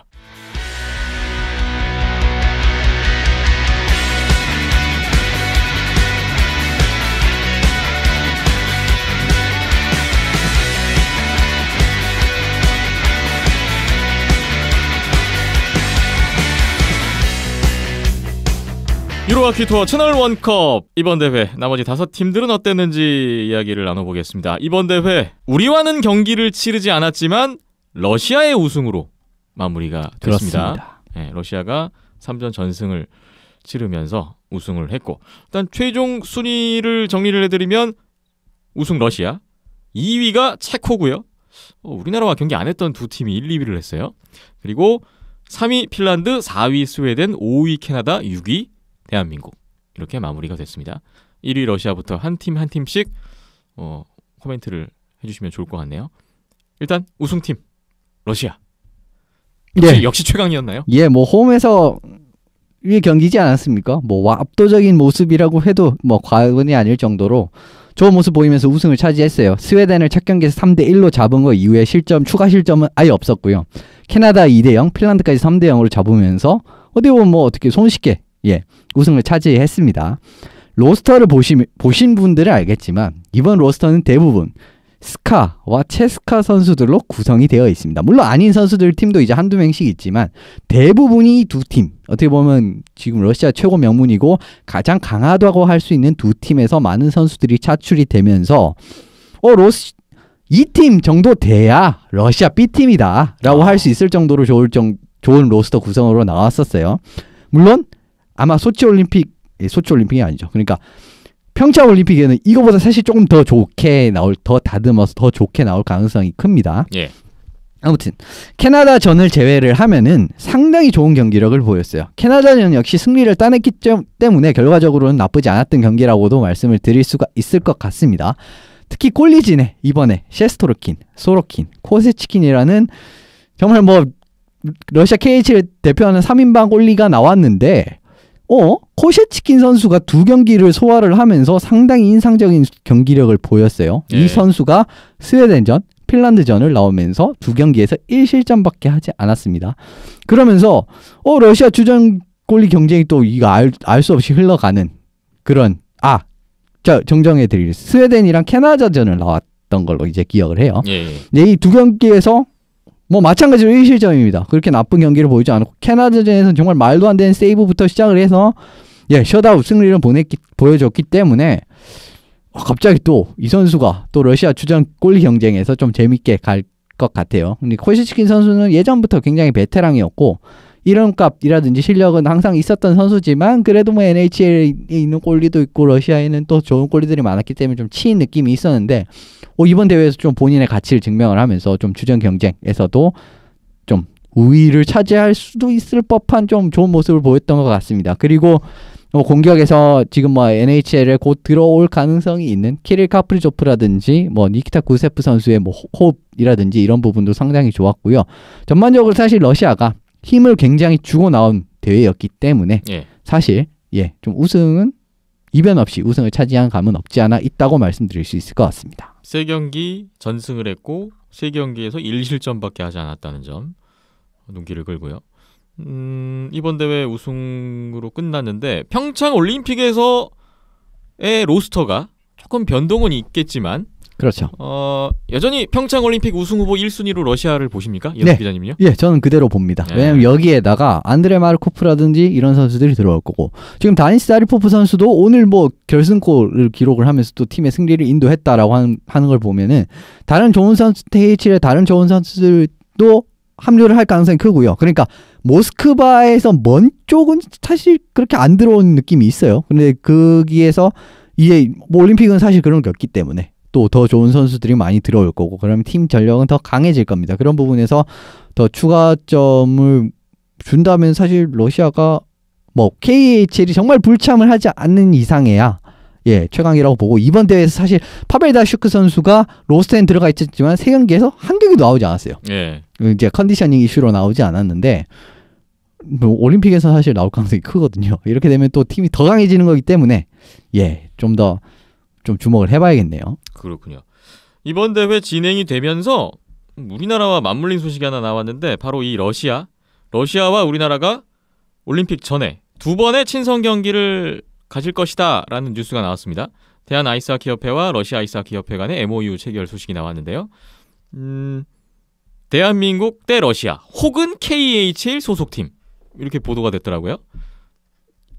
일단은 러시아에서 경기를 언제 하는지는 발표되지 않았는데 우리나라에서는 2월 10일에 내년 2월 10일에 안양빙상장에서 경기를 갖는다라는 뉴스가 났어요. 2월 10일이면 이미 올림픽 개막한 이후고요. 그렇죠. 우리나라는 이제 그 이후에 이제 첫 경기가 잡혀 있으니까. 아마 아이스하키는 아직 시작이 안 된 이제 그 시점일 수는 있는데 남자 아이스하키는 시작이 안 된 시점일 수 있는데 2월 10일이면 이제 진짜 러시아 어떻게 보면은 이전에 우리가 상대했던 그 팀 전력보다는 한참 위에의 정말 뭐 올림픽 러시아를 만날 가능성이 크지 않습니까? 물론 지금 뭐 KHL이라는 굉장히 중요한 변수가 걸려있긴 합니다만 그렇게 된다면은 뭐 우리나라 입장에서는 더할 나위 없는 좋은 스파링 상대라고 평가를 드리고 싶네요. 개인적으로는 아마 올림픽 티켓 사서 가서 보시는 분들도 많이 계시겠지만 안양에서 요 연습 경기 보는 게 더 개인들 이것도 재밌어요. 왜냐면은 러시아 진짜 정예 멤버들이 올 수 있을 가능성이 2월 10일이면 올림픽에 나가는 그 러시아 팀일 거잖아요. 그거 확실합니다. 전에 듣기로는 이제 러시아가 국내 이제 그 베이스 캠프를 안양 링크장을 선택을 했다라고 얘기를 들어가지고 그쪽에서 계속 훈련하고 있다가 이제 경기 때가 되면 이제 강릉으로 넘어가는 걸로 알고 있거든요. 그래서 그런 차원에서 이제 좀 더 편하게 하기 위해서 안양에서 연습 경기를 치르는 거일 텐데 정말 정예 러시아 멤버들을 볼 수 있는 또 같은 조도 아니기 때문에 정말 만나기 힘든 상대이니까 안양 링크장에서 또 그렇게 펼쳐지는 경기가 또 처음이라서 올림픽 못 가시는 분들은 이거 티켓 경쟁 엄청 나겠는데요. 뭐 티켓도 사실 그렇게 이제 자리가 많지도 않기 때문에 더더욱 그런 게 있을 거고요. 사실 이번 대회에서 저는 좀 러시아랑 붙어봤으면 어땠을까라는 생각을 했는데 좀 그게 나오지 않아서 조금 아쉽긴 합니다. 어쨌든 러시아의 어떤 최강 면모를 확인할 수 있었던 이번 채널 원컵이었습니다. 러시아의 우승이었고요. 2위 보겠습니다. 2위가 체코입니다. 저는 이번 대회의 주인공은 이 팀이다 라고 말씀드리고 싶습니다. 채널 원컵 첫 경기는 체코와 핀란드 경기인데 이 경기는 프라하에서 열렸어요. 이제 이 경기만 프라하에서 경기가 진행이 되고 이 경기 끝나고 이제 핀란드와 체코가 날아온 겁니다. 모스크바로. 예. 이제 그렇게 생각을 하시면 될 것 같고요. 결과적으로 체코도 3승을 했어요. 이번 대회에서. 정규승 2승, 연장승 1승을 포함해 3승을 했습니다. 그런데 자반의 상대들이 어디냐? 핀란드, 캐나다, 스웨덴이에요. 이게 어떻게 보면은 사실 NHL이 들어왔을 때는 사실 이런 결과가 나오기가 정말 쉽지가 않긴 한데 지금 같은 경우에는 우리와 만났던 세 팀 똑같이 상대했네요. 그렇죠. 예. 그런데 다 이겨냈다는 거는 지금 어떻게 보면 다 이겨냈다는 거는 어떻게 보면은 체코를 조금 더 준비를 더 잘할 필요가 있다라는 걸 좀 시사해 주기도 합니다. 예. 경기력이 안 좋았냐? 라고 하면 그것도 아니에요. 오히려 더 좋은 경기력으로 이 세 팀을 이겼단 말입니다. 그렇게 보면 어떻게 보면 우리나라랑 정반대의 스코어라고도 할 수가 있잖아요. 지금 그러네요. 스코어가 나온 걸 보면은 예. 그런 부분을 생각을 해본다면 더더욱 이 체코에 대한 그리고 우리나라가 그때 막 많은 보도가 나오지는 않았지만 우리나라가 그 시즌 직전에 이제 체코에서 이제 체코 2부 리그 팀에게도 굉장히 크게 진 그런 기억도 있기 때문에 체코도 상당히 이제 경계를 해야 되는 상대다라는 예. 걸 확인할 수 있었던 대회라고도 할 수가 있고요. 지금 KHL에서 정말 좋은 골리 중에 한 명이라고 할 수 있는 도미니크 프루흐라는 선수가 있습니다. 근데 이 선수가 체코 지금 주전 골리예요. 근데 이번 대회에서도 핀란드, 스웨덴전에 나와서 승리를 거뒀단 말입니다. 이건 굉장히 시사하는 바가 크다고 말씀드릴 수가 있고 아마 우리는 이 선수를 상대할 가능성도 있어요. 예. 그래 그런 부분을 생각을 해보신다면은 좀 체코 좀 눈여겨볼 상대다라고 말씀을 드릴 수 있을 것 같습니다. 체코가 우리나라와 상대하는 세 국가를 똑같이 만났는데 정반대의 스코어로 세 번 다 이겼다. 그리고 2위를 했다. 이 결과. 그리고 우리가 지금 캐나다와 상대를 해봤잖아요. 우리도. 이런 걸 봤을 때 저는 그런 생각도 들었거든요. 그러니까 올림픽에서 우리가 캐나다, 체코, 스위스 만나는데 이게 캐나다가 1위지만 오히려 체코랑 스위스가 더 강하겠는데? 라는 생각을 또 하게 됐거든요. 그렇죠.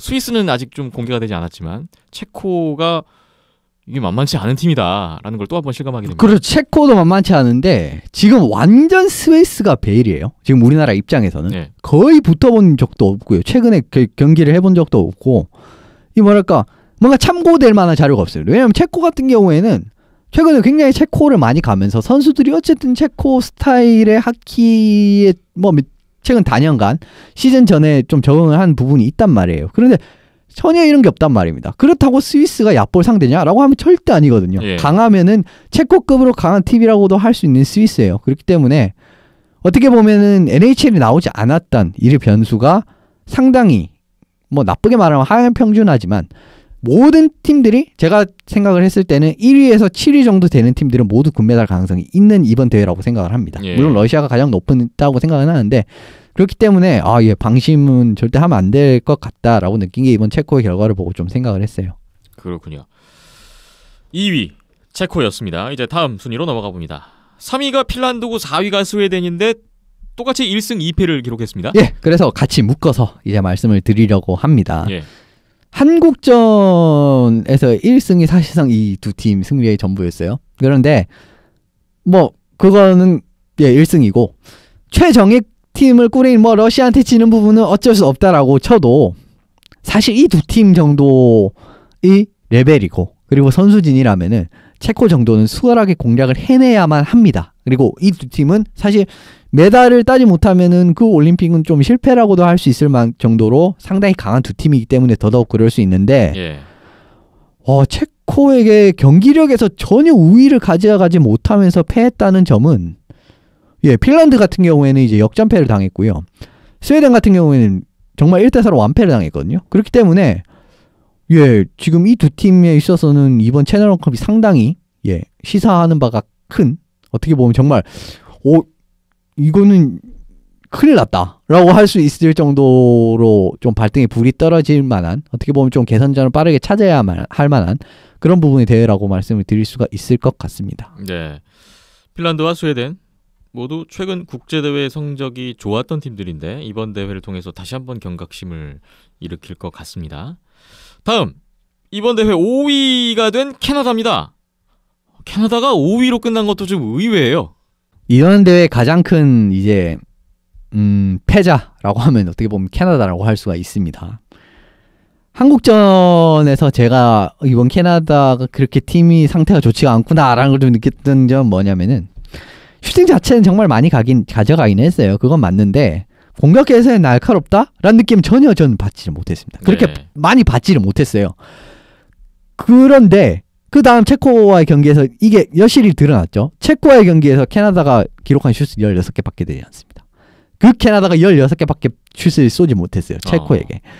이런 부분은 정말 16개 슈팅 가져가면서 1득점 했죠. 이것도 사실 좀 실망스러운 기록입니다. 거기에다가 뭐 러시아전은 사실 이제 좀 많이 이제 만회를 하고 이제 러시아는 절대 이제 잡겠다라는 이제 각오가 경기 내에서도 많이 보였고 굉장히 업템포로 이 두 팀이 치고받는 게 인상적이었던 경기였어요. 뭐 슈팅도 많이 가져가긴 했는데 결과적으로는 한 골도 넣지 못했고요. 러시아의 골문을 공략하지 못했기 때문에 2점 차로 또 패했어요. 그렇기 때문에 1승 2패로 대회를 마감을 했는데 득점력 같은 부분은 3경기에서 5득점밖에 캐나다가 거두지 못했다. 이런 부분은 캐나다 입장에서 굉장히 자존심이 상할 만한 일이고 예. 게다가 한국전에서 4점을 빼버리면 1점밖에 넣지 못했습니다. 그렇네요. 이렇기 때문에 포함해서 한국전 그렇죠. 4골. 예, 그렇기 때문에 더더욱 좋지 않았다라고 말씀을 드릴 수가 있을 것 같고 예, 말씀드린 것처럼 이제 러시아전에서 많은 슈팅을 가져갔음에도 무득점 한 부분은 NHL 선수들을 많이 그리웠을 거예요. 분명히. 예, 그런 부분은 예, 빨리 보완이 필요할 것 같네요. 득점력 이 부분 좀 절실합니다. 예. 이번 대회에 출전한 캐나다 대표팀을 두고 손상호 기자 같은 경우에는 뭐 NHL에서 뛰고 있는 캐나다의 최고 스타들을 1군이라고 친다면 이번 대회에 나온 캐나다가 한 5군급 정도로 평가를 하시더라고요. 근데 일단은 어쨌든 뭐 결과적으로는 우리나라가 그런 캐나다 상대로 잘한 건 잘한 거다라는 얘기도 좀 들을 수가 있었는데 캐나다가 NHL 빠진 게 이 정도로 큰가? 라는 것을 또 느끼게 됩니다. 네, 뭐 단순 계산대를 해보신다면은 이제 한 뭐 5군 정도로 잡아 보실 수도 있을 것 같은데 왜 그렇게 계산하실 수 있냐면 지금 NHL에 뭐 선수단 그냥 뭐 1군 뭐 그냥 한 20명 정도 치고 20 곱하기 이제 32, 31이죠. 뭐 하면은 어느 정도 숫자가 나올 거고 네. 거기서 캐나다 선수가 한 60%는 될 겁니다. 그러면 그냥 거기 있는 대로 로스터 숫자 뭐 한 30명씩 잡아서 1군, 2군, 3군, 4군, 5군 하면은 한 그 정도 나올 거예요. 4군까지는 NHL에 다 있는 거죠. A, 그렇죠. B, C, D 한 2팀 정도 되는. 네, 뭐 어떻게 보면 그럴 수도 있는데 근데 캐나다라는 이제 강국, 하키 강국이라든지 뭐 스포츠 강국 같은 경우는 1군과 2군 그리고 2군과 3군의 차이가 그렇게 크지가 않습니다. 예. 그런 걸 생각을 해보시면 물론 뭐 3군에 4군 차이는 클 수가 있을 수는 있습니다만 그래도 사실 이제 이번에 캐나다 대표팀의 명단을 봤을 때는 그렇게 나쁘진 않았어요. 제가 봤을 때는 그렇게 KHL에서 그나마 뛰고 있는 선수 중에서 정말 잘하는 선수들을 많이 데려왔고 지금 사실 다른 팀들을 로스터를 보시면 알겠지만 캐나다에 있는 린든 베이라든지 그 다음에 또 뭐 맷 프레튼 정도의 득점력을 보이고 있는 선수가 거의 없습니다. 그런 거를 생각을 해보셔도 어떻게 보면 캐나다는 지금 레벨에서는 충분히 통할 만한 로스터는 로스터예요. 그런데 이번 대회에서는 전혀 통하지 않았다는 거죠. 그런 부분은 캐나다는 완전히 금메달이 아니면은 실패거든요. 그렇기 때문에 예, 이 정도로 사실 노릴 수는 있는 전력이라고 저는 생각을 하는데 이번에 먹히지 않았기 때문에 코칭 스텝이 어떻게 이제 올림픽을 맞춰서 조율을 할지도 좀 지켜보시면 좋을 것 같습니다. 예. 선수들의 면면을 봤을 때는 뭐 괜찮은데 이번에 내용적으로나 결과적으로 좋지 않았기 때문에 캐나다 입장에서도 이번 대회 결과가 상당한 위기감으로 다가오지 않을까 싶습니다. 아 그리고 벤 스크리븐스 골리는 참 좀 불안하더라고요. 좀 많이 좀 불안감을 느꼈고 맷 달튼 선수가 아마 KH를 계속 남아서 그 정도 성적을 남았으면 어쩌면 이제 캐나다 대표로 이번 올림픽에? 달튼을 볼 수도 있었을 것 같다라는 생각을 잠깐 하긴 했었습니다. 네. 자, 캐나다까지 채널 원컵 모든 팀들에 대한 이야기를 마무리했습니다. 우리나라 성인 국가대표팀이 채널 원컵에 참가하고 있는 동안에 우리나라 20세 이하 남자 대표팀은 세계선수권대회 디비전2 그룹 A에 출전을 했는데요. 영국 덤프리스에서 총 5경기를 치렀습니다. 에스토니아, 네덜란드를 차례로 꺾고 저희가 지난주에 녹음할 때 이제 일본전을 앞두고 있었는데 일본전 1대5로 패했고요. 그 이후에 영국에게 5대4 슛아웃 승리했고 마지막 루마니아전 5대2 승리하면서 우리나라가 최종 성적이 5경기에서 승점 10점 2위. 아쉽게도 우승을 놓치면서 승격에는 실패를 했고요. 이번 대회 우승은 일본이 4승 1연장승 승점 14점으로 일본이 우승을 차지했습니다. 예, 일본전에서 사실 좀 안 좋았던 점은 사실 뭐 지금 우리나라 성인 대표팀이 일본을 많이 앞서고는 있지만 언더 20가 또 조금씩 차이가 나기 시작을 한다는 부분은 언제 다시 따라잡혀도 이상하지 않다. 이렇게 또 해석을 할 수가 있기 때문에 조금 이제 이런 부분은 좀 경각심을 가져야 될 필요성이 있다라고 보고 그러니까 이제 언더 20나 80 같은 부분을 말씀을 드리는 겁니다. 그리고 일본전 같은 경우에는 좀 단기간에 대량 실점을 하면서 경기가 뒤틀린 경향이 있었거든요. 그런 부분은 좀 이제 보완을 해야 되지 않을까라고 생각을 해요. 예. 예. 내용을 보면은 슈팅수가 57대 14였나 그랬고요. 일본전이요? 네, 캐나다전과 기록 비슷하네요. 비슷했어요. 네.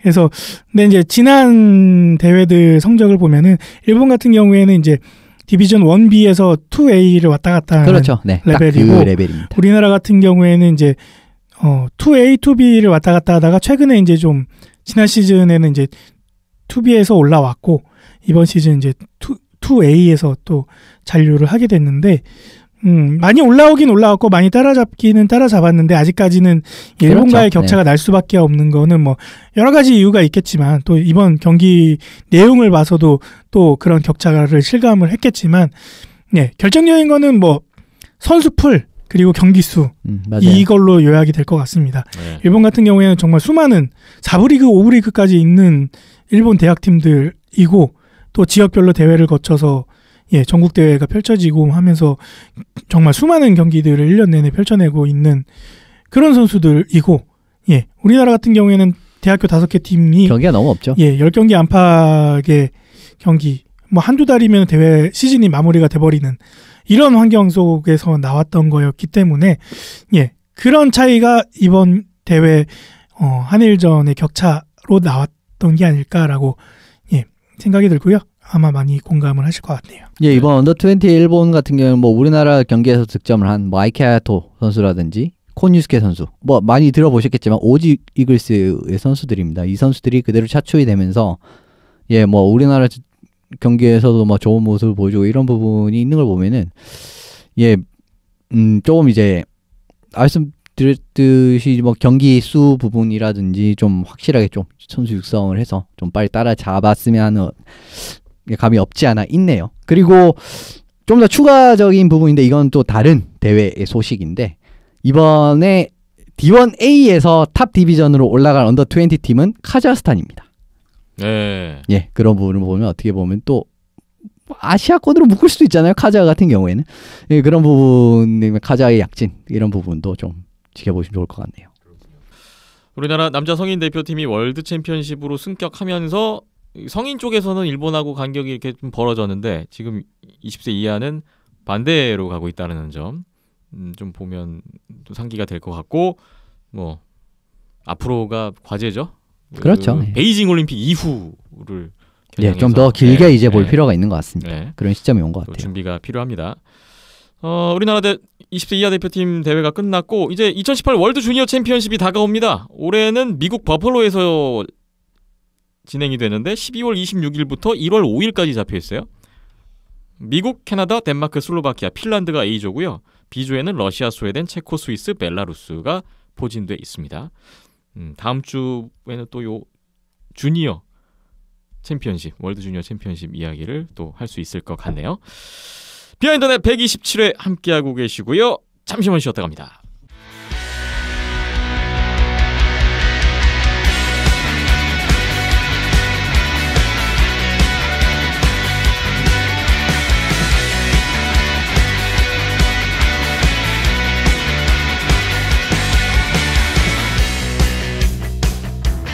비하인드넷 이번에는 제85회 전 일본 선수권 대회 일본 쪽으로 시선을 돌려보겠습니다. 전 일본 선수권 대회. 이 대회는 어떤 대회냐? 쉽게 표현하자면 우리나라 지난달에 있었던 종합선수권 대회 일본판. 그렇습니다. 그렇게 그냥 되겠죠? 생각을 하시면 될 것 같고요. 이제 다시 가끔 말씀드리는 거기 때문에 다시금 설명드리면 실업팀 4팀과 사회인 대표 한 팀, 그러니까 사회인 1위 한 팀과 그 다음에 관서 쪽 대학 리그와 관동 쪽 대학 리그가 있어요. 관동 쪽은 1위와 2위. 그렇게 선발이 되고 그 다음에 관서 쪽은 1위를 한 팀이 이제 총 8팀이 선발이 돼서 토너먼트식으로 진행이 되는데 예전에 많이 진행될 때는 이게 32팀이나 있었다고 합니다. 토너먼트가요? 예, 그 정도로 크게 지금 같은 경우는 좀 많이 축소가 됐고요. 올해 같은 경우는 오랜만에 도쿄에서 열렸고 히가시오시미 다이도 아이스 아레나에서 열린 경기였습니다. 예.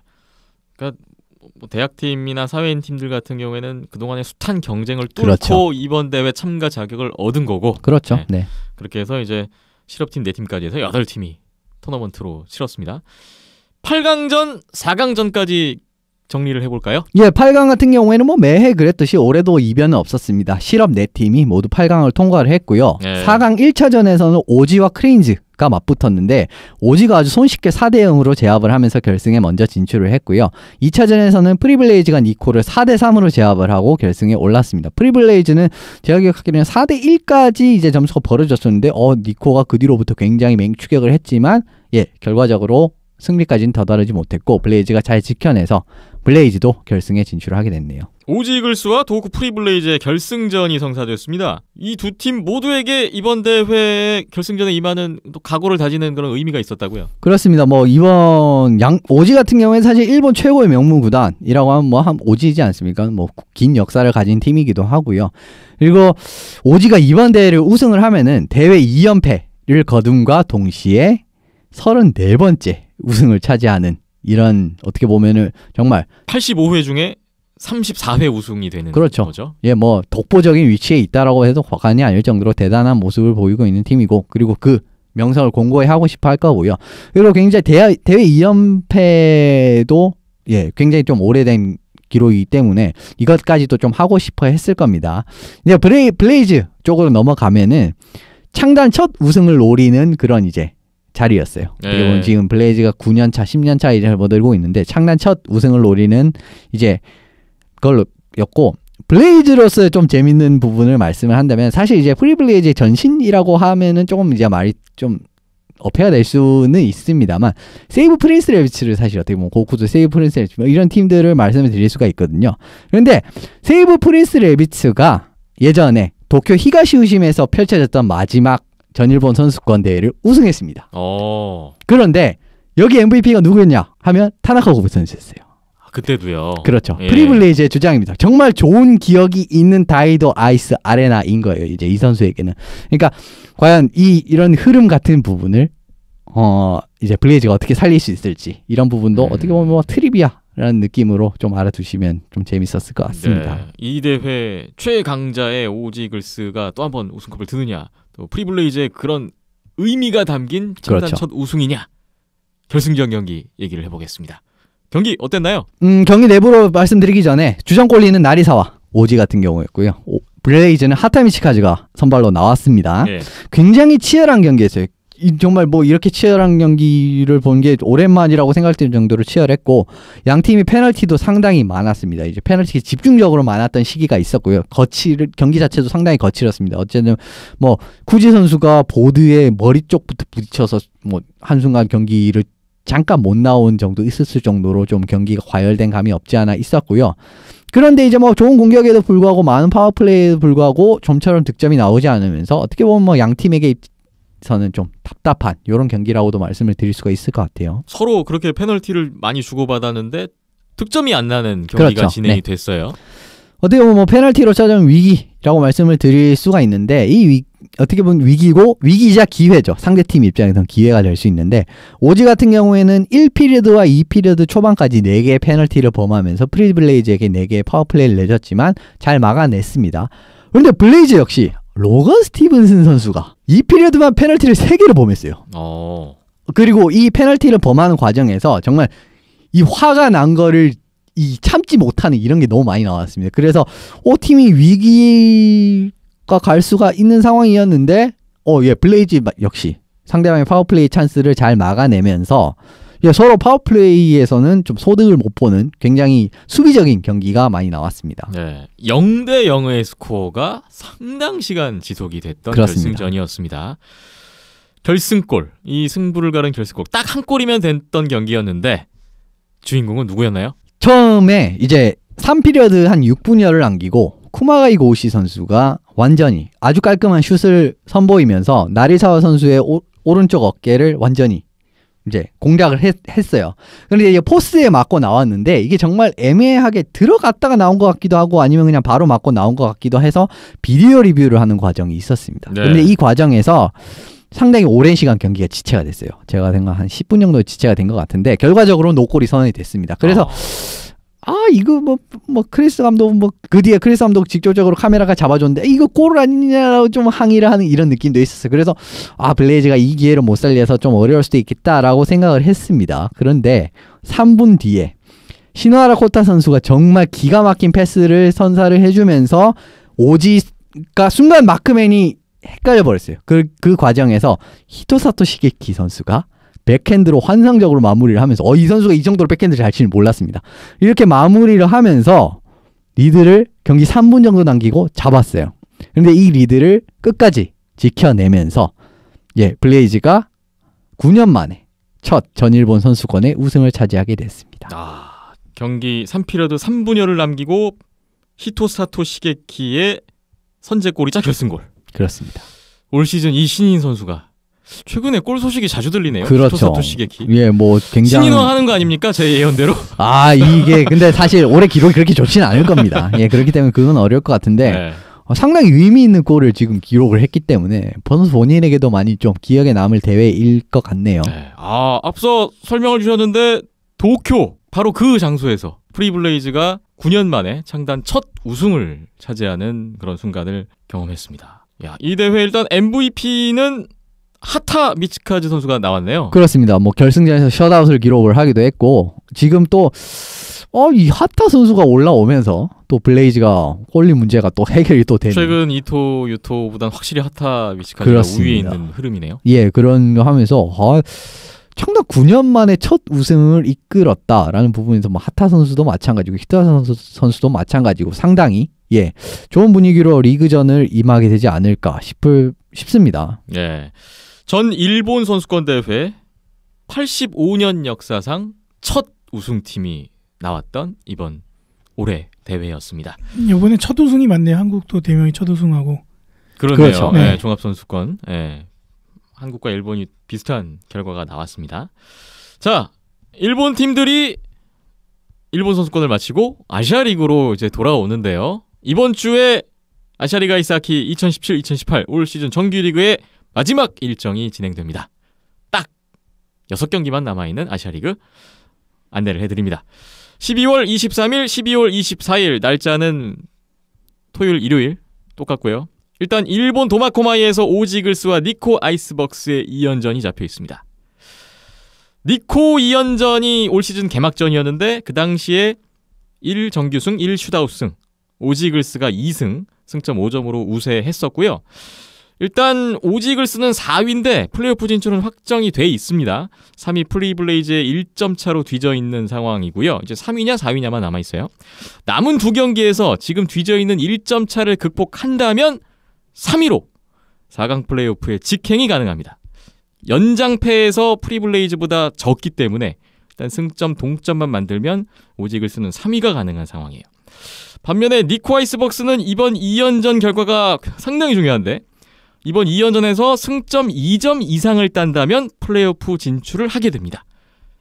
이렇게 되면 자동적으로 대명 킬러 웨일즈는 탈락이 되는 거고요. 그리고 아이스벅스가 이번 2연전에서 승점 1점 이하를 얻게 된다면 아이스벅스의 플레이오프 탈락이 결정됩니다. 또 한편으로 아이스벅스는 이번에 둘 다 정규승을 해서 승점 6점을 얻으면 일단 4위를 확보하게 되고요. 이렇게 2승을 해놓았는데 만약에 프리블레이즈가 2연전에서 2패를 한다. 승점을 0점으로 끝난다. 그러면 아이스벅스가 3위까지도 가능합니다. 그러니까 이번에 2연전 결과에서 아이스벅스는 3위부터 7위까지를 왔다 갔다 할 수 있는 굉장히 중요한 지금 팀이에요. 아이스벅스가. 자, 중요한 대결이 남아있는데 상당히 흥미로운 기록이 하나 있어요. 오지글스가 도마코마이 홈에서 일본 팀 등 상대로 지금 최근 8연승을 달리고 있습니다. 6정규승의 2연장승인데요. 또 오지글스가 도마코마이 홈에서 아이스벅스에게 최근 굉장히 잘했네요. 최근 6년 동안의 8연승. 그 8승 모두 정규승이었고요. 그러니까 아이스벅스가 도마코마이에서 최근 정규리그의 승리를 거둔 게 2011년 9월 18일까지 거슬러 올라갑니다. 근데 이와 상반되게 또 흥미로운 기록은 그럼 도마코마이에서 오지글스와 니코 아이스버가 가장 마지막에 붙었던 게 언제냐? 바로 지난 시즌 아시아리그 6강 플레이오프. 이 6강 플레이오프 장소가 바로 도마코마이였는데요. 이때는 아이스벅스가 1차전 연장승, 2차전 정규승. 아이스벅스가 2연승을 하면서 오지글스를 홈에서 타락시켜버렸던 그런 또 기억이 있어요. 상당히 흥미로운 매치업입니다. 대면 킬러 웰즈의 운명까지 달려있고요. 이 시리즈에 대해서 두 분의 관전 포인트와 전망을 들어보겠습니다. 오지가 사실 이번 전일본 선수권에서의 경기력은 사실 나쁘지 않았습니다. 이제 뭐 득점이 나오지 않았다는 부분을 제외를 하면은 이제 경기력 자체는 그렇게 이제 아시아리그에서 나쁘지 않은 수준이었는데 벅스가 승점 2점만 있으면 되는 상황이에요. 그런데 이번 상황에서는 제가 생각했을 때는 오지가 위닝 시리즈를 가져갈 것은 분명히 한데 그게 4점이 되느냐 5점이 되느냐의 차이일 것 같습니다. 그 말은 무엇이냐라고 한다면 굉장히 똑같은 예상을 하고 계시는데요. 예, 벅스가 상당히 연장을 끌고 가는 능력이라든지 그리고 이게 게임이 시작하면은 알 수가 없게 되는 요런 이제 특성상 좀 뭐랄까 좀 걱정이 되는 부분이 없지 않아. 이건 이제 대명 입장에 생각을 해본다면요. 근데 그런 부분에서는 그리고 좀 중요하다고 할 수 있는 플레이오프 경기에서의 오지가 부진했다는 것 역시 조금은 이제 좀 변수로 들어갈 수도 있을 것 같아요.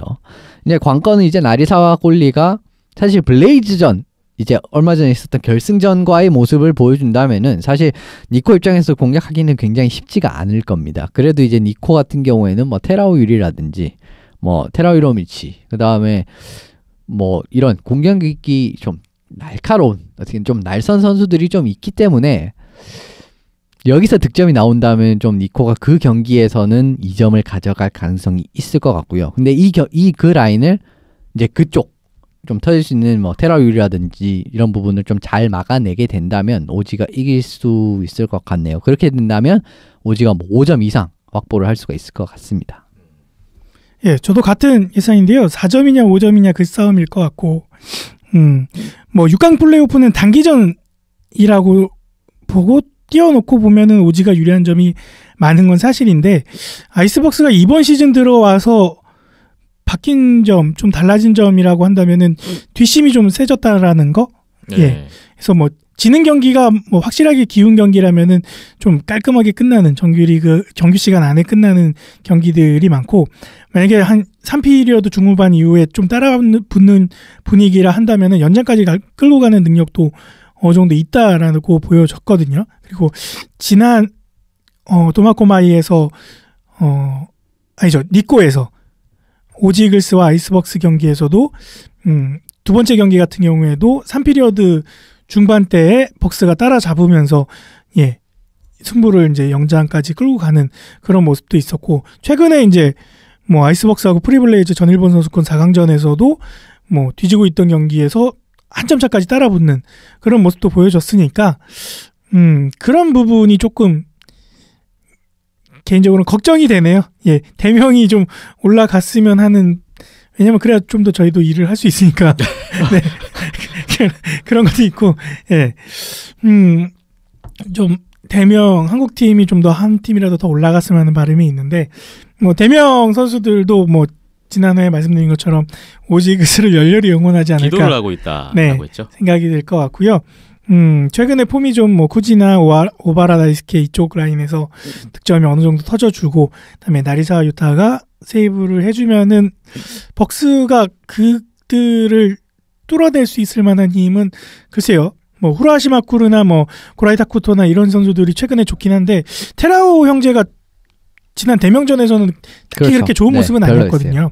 그래서 그런 부분 그리고 후쿠지도 최근에 좀 뭐 많은 세이브를 보여주고 있긴 하지만 실점 부분도 어느 정도 예, 3점 이상 그렇죠. 꾸준하게 하고 있어서 예, 그런 부분에 있어서는 뭐 여러 가지로 오지가 앞선 좋은 유리한 점들이 많이 있는데 예, 뚜껑이 어떻게 열려서 어떤 내용들이 나올지는 또 지켜봐야겠네요. 네, 저도 비슷한 얘기입니다. 오지글스가 확실히 유리한 시리즈인 것 같아요. 토마코마이 홈이고 최근에 오지글스의 경기력이나 기세를 봤을 때 아이스박스보다 우위에 있는 것도 사실이고 올 시즌 전적도 이미 원정에서 2승을 해나 있고 뭐 여러 가지가 일단 오지글스 쪽으로 우위가 점쳐지고 있는 가운데 뭐 저도 오지가 최소 3점 위닝 시리즈는 할 것 같은데 4점이냐 5점이냐 6점이냐 예, 같은 얘기를 또 드리고 싶네요. 양팀 이번 2연전에서 오지글스의 오바라 다이스케, 아이스박스 후루아시 마쿠루 선수의 득점왕 도전은 계속될 것 같습니다. 14골, 13골을 현재 기록하고 있습니다. 일본 쿠시로에서는 같은 날 일본 제지 크레인즈와 도호쿠 프리블레이즈의 2연전이 또 있습니다. 지난번 개막전이었던 하치노의 2연전에서는 프리블레이즈가 두 번 다 정규승, 2승, 승점 6점으로 우세를 했었고요. 크레인즈가 홈인데 절박합니다. 크레인즈가 지금 7위죠. 이번 2연전에서 승점 4점 이하면 일단 크레인즈는 무조건 탈락, 플레이오프 탈락이 되고요. 크레인즈가 승점을 몇 점을 얻어야 플레이오프를 가느냐? 5점이나 6점을 얻어야 되는데 승점 5점이면 아이스박스의 결과를 봐야 됩니다. 아이스박스가 2연전에서 이제 연장패, 슛아웃패 포함해서 2점 이하여야 크레인즈는 5점으로 플레이오프에 갈 수 있고요. 크레인즈가 6점을 얻는다면 아이스박스가 3점 이하여야 크레인즈가 플레이오프에 갈 수 있습니다. 이 두 가지 경우에 이제 크레인즈가 5위로 플레이오프 막차를 탈 수 있는 건데 이렇게 되면 결과적으로 대명은 또 탈락이 되겠죠. 근데 크레인즈가 최근에 흐름이 안 좋아요. 최근 4연패. 아이스박스와 이글스 상대로 4연패를 했고요. 최근 8경기를 확장해봐도 2승 6패. 최근 페이스가 많이 떨어져 있습니다. 이번에 전 일본 선수권 대회에서도 오지글스의 0대4로 완패를 한 것을 또 확인했고요. 프리블레이즈도 역시 최근에 좋진 않았습니다. 최근 6경기 1승 5패인데 바로 지난 경기였던 대명전에서 5연패를 끊었습니다. 프리블레이즈의 올 시즌 원정 경기 성적을 보니까 3승 9패. 안 좋죠? 근데 이 3승이 다 대한민국 원정이었다는 거. 일본 원정에서는 올 시즌 4전 4패를 하고 있습니다. 프리블레이즈는 이번 2연전 결과가 나오면 이제 3위냐 4위냐가 결정이 되는데 5위는 뭐 어떻게 되든 안 되는 상황이고요. 만약에 3위를 하게 되면 4강 플레이오프를 직행하는데 이렇게 되면은 안양한라와 4년 연속으로 플레이오프에서 만나는 질긴 인연을 또 이어가게 됩니다. 정말 이 블레이즈 입장에서 참 지긋지긋하겠네요. 네, 뭐 네. 거기다 3년 연속 안양에서 4강 플레이오프 1, 2, 3차전을 해야 되는 결과가 나올 수도 있어요. 그렇죠. 네. 크레인즈와 프리블레이즈의 가능성이 2연전. 굉장히 높죠. 네. 이 2연전 어떻게 보십니까? 뭐 대명도 어렵고 니코도 어렵다 이런 이야기 했지만 저는 크레인즈가 제일 어려운 것 같습니다. 지금 상황에서는요. 지금 네. 상황이 그렇게 된 것 같고요. 물론 변수가 있어요. 개막전에서 이제 블레이즈가 2승을 했긴 했지만 이때는 히라노 유시로가 있었습니다. 네, 지금은 없단 말이에요. 네. 예, 이제 그 부분에서의 차이는 분명히 생길 거고 그런 부분에서는 이제 4대3과 같은 접전 이런 경기에서는 예, 조금은 이제 그러한 영향력이 나올 수가 있겠죠. 1차전이 4대3이었습니다. 그렇죠. 그런 영향이 나올 수가 있기 때문에 그래도 제 생각에는 블레이즈가 정규승 1승 정도 3점 그러니까 승점 3점 정도는 거둘 수가 있지 않나라는 생각을 하고 지금 또 분위기도 정말 전일본 선수권도 우승을 하고 분위기도 상당히 좋고 하타미 치카즈도 정말 단단하게 골문을 지켜주고 있는 상황이기 때문에 지금 근데 크레인즈 같은 경우는 지금 골문도 상당히 불안한 상황이거든요. 그런 부분도 있고요. 예, 그래서 좀 블레이즈가 유리할 것 같네요. 근데 경기 결과가 지금 뭐 크레인즈가 1승 1패가 결과적으로 나온다고 할지라도 어떻게 보면은 물 건너가는 거 아닙니까? 크레인즈는 무조건 2승이죠. 그렇죠. 네. 그렇기 때문에 예, 어느 정도 제 생각에는 3점 이제 뭐 그냥 이렇게 일반적으로 할 수도 있는 시나리오일 것 같습니다. 예. 그러면 3위는 프리블레이즈일까요? 오지글스일까요? 지금 이것도 좀 막 애매하게 저는 오지글스라고 봅니다. 가는 것 1점은 같은데 극복할 수 있다고 생각하기 때문에 예, 지금 같은 경우에는 사실 매치업을 생각을 해본다면은 오지가 조금 더 유리한 건 사실이죠. 그리고 오지도 뭐 전력 같은 경우에는 사실 리코랑 비교를 했을 때는 뭐 깊이라든지 뭐 그런 부분에서 전혀 밀릴 게 없기 때문에 뭐 나리사와도 올해 사실 굉장히 좋은 활약을 해주고 있고요. 뭐 수비진은 사실 뭐 오지가 뭐 일본 국가대표라고 해도 뭐 과언이 아닐 정도로 좋은 정도로 수비진이기 때문에 예, 3위 오지가 좀 3위가 유리하지 않을까 싶네요. 사실 크레인즈랑 블레이즈 같은 경우에는 상당히 좀 치고받고 하는 양상이 있기 때문에 누가 이겨도 이상하지 않습니다. 그리고 사실 이번 2연전에서는 블레이즈가 2패를 해도 사실 그렇게 이상하지가 않거든요.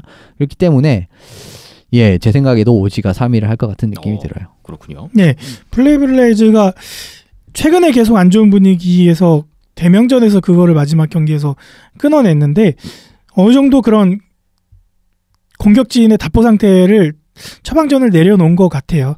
예, 그래서 마지막 대명정도 승리를 좀 다득점을 통해서 이뤄냈었고, 그다음에 전일본 선수권에서도 마찬가지였고요. 예. 예, 그래서 어느 정도 뭐 해결책이 나온 시점에서 크레인즈를 상대를 하다 보니까 조금 더 유리한 부분이 없지 않아 있을 것 같은데, 크레인즈가 글쎄요 홈에서 좀 그래도 힘을 내는 부분들이 있으니까 올 시즌 홈에서는 그렇죠. 좋았습니다. 예, 괜찮은 점을 꼽으라면 그런 부분을 꼽을 수 있는데, 문제는 이제 골텐딩 맞아요. 부분인데, 예, 그게 문제입니다. 네, 이노우에가 제가 알고 있기로는 크레인즈에서 풀시즌을 뛰어본 적이 거의 없는 걸로 알고 있거든요. 맞아요. 네, 하이원 때에 있을 때는 거의 대부분 풀시즌을 치러냈었는데, 크레인즈로 넘어온 이후에는 풀시즌으로 넘버원 골리로서 풀시즌을 치러낸 시즌이 이번 시즌이 처음이기 때문에 네. 그런 체력적인 부담 아니면 정신적인 멘탈적인 부담, 그다음에 이런 중요한 순간에서의 그런 집중력, 이런 부분들이 어떻게 작용을 할지는 예, 모르는 거거든요. 그리고 그래서 돌이켜 보면 진짜 중요할 때는 이시카와가 나왔습니다. 그러니까요. 플레이오프도 그렇고. 경험적인 부분도 그렇고요. 뭐 이노우에도 충분히 경험이 많이 쌓여 있고, 지금 뭐 나이도 나이만큼 여러 가지로 예, 가능성은 있지만 그래도 기복이 심한 부분은 어떻게 커버가 안 되거든요. 그래서 박빙일 것 같은데 프리블레이즈가 좀 더 유리한 부분이 없지 않아 있고, 프리블레이즈가 딱 3점만 따줬으면 좋겠네요. 그 말은 뭘 의미하는 거죠? 프리즈가 네. 3점만 따라는 거예요? 네, 적당히 했으면 좋겠고, 크레인즈는 지금 뭐 5강 안에 들어가는 것도 중요하지만 잘못하면 꼴찌로 시즌을 마감할 수도 있어요. 이번 2연전 승점 0점이면 그렇게 될 수도 있습니다. 예, 그래서 가능성이 있죠. 예, 그것도 없지 않아 있기 때문에 그래서 어려운 부분, 진짜 크레인즈가 예, 굉장히 어렵고, 시즌 시작하기 전에 저도 예상을 크레인즈가 가장 일본 팀들 중에서는 힘들 거라고 봤는데 그렇게 돼가고 있는 게 좀 더 안타깝기도 하네요. 네. 자, 프리블리즈가 3위냐 4위냐를 남겨놓고 있고, 크레인즈의 운명이 걸려있는 이번 2연전. 저도 비슷한 예상으로 프리블레이즈가 못해도 1승은 할 것 같다라는 말씀을 드리고 싶네요. 프리블레이즈의 김동환 선수가 이번 2연전 첫 경기 출장을 하게 되면 개인 통산 400경기 출장을 달성하게 됩니다.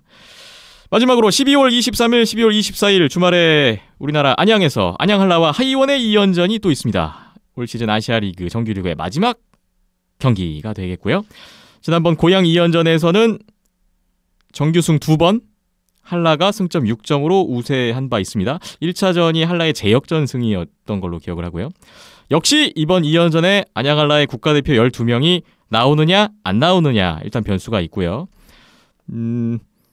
스카파니 선수가 부상으로 최근 5경기 못 나왔는데 아마 이번 2연전 통해서 복귀가 예상됩니다. 스카파니 선수는 5경기 안 나왔어도 현재 팀 내 올 시즌 최다골을 기록하고 있고, 또 지난번 하이원전 2경기에서 1차전 때 2골 1도움 했고 2차전 때 선제 결승골을 넣었기 그때 때문에 캐리를 했죠, 스카파니가. 그렇죠. 네. 네. 스카파니 선수의 복귀가 또 눈길을 끌 것 같네요. 하이원에서는 마이클 스위프트 선수가 이목을 끄는데 올 시즌에 14골, 스즈키 유타 선수의 3골 뒤져 있습니다. 득점왕 도전 이번 2연전에 갑니다. 근데 한라와 1차전 2골을 넣은 바가 있어요. 그렇죠. 네. 근데 이번에 득점왕까지 만약에 하게 되면 4년 만에 득점왕을 하게 되고요. 아, 2경기에 슛 한 20개 이상 칠 것 같은 느낌이. 지난번에 저희가 한번 드는데. 예상을 했죠. 예. 엄청 몰아줄 것 같다고. 예. 근데 일단은 도움과 포인트 1위가 거의 확실시 되기 때문에 그렇죠. 네. 득점까지 1위 하면 이제 3관왕이 되는 거고, 이 3관왕도 5년 만이더라고요. 하게 되면 통산 3번째 3관왕에 도전하는 마이클 스위프트 선수입니다. 하이원은 이번 2연전 결과에 따라서 올 시즌 8위냐 7위냐가 결정되게 되네요. 국가대표 12명의 이제 출장 여부가 사실 가장 중요하다라고 말씀드릴 수 있습니다. 그런데 사실 이 두 팀의 경기 자체는 이제 뭐 순위상에서는 그렇게 큰 의미는 없는 경기이기 때문에 아무래도 12명을 그냥 국가대표 훈련으로 보낸다라고 가정을 했을 때는 하이원이 사실상 승산은 있죠. 뭐 어쨌든 유종의 미를 장식하는 이런 의미로도요.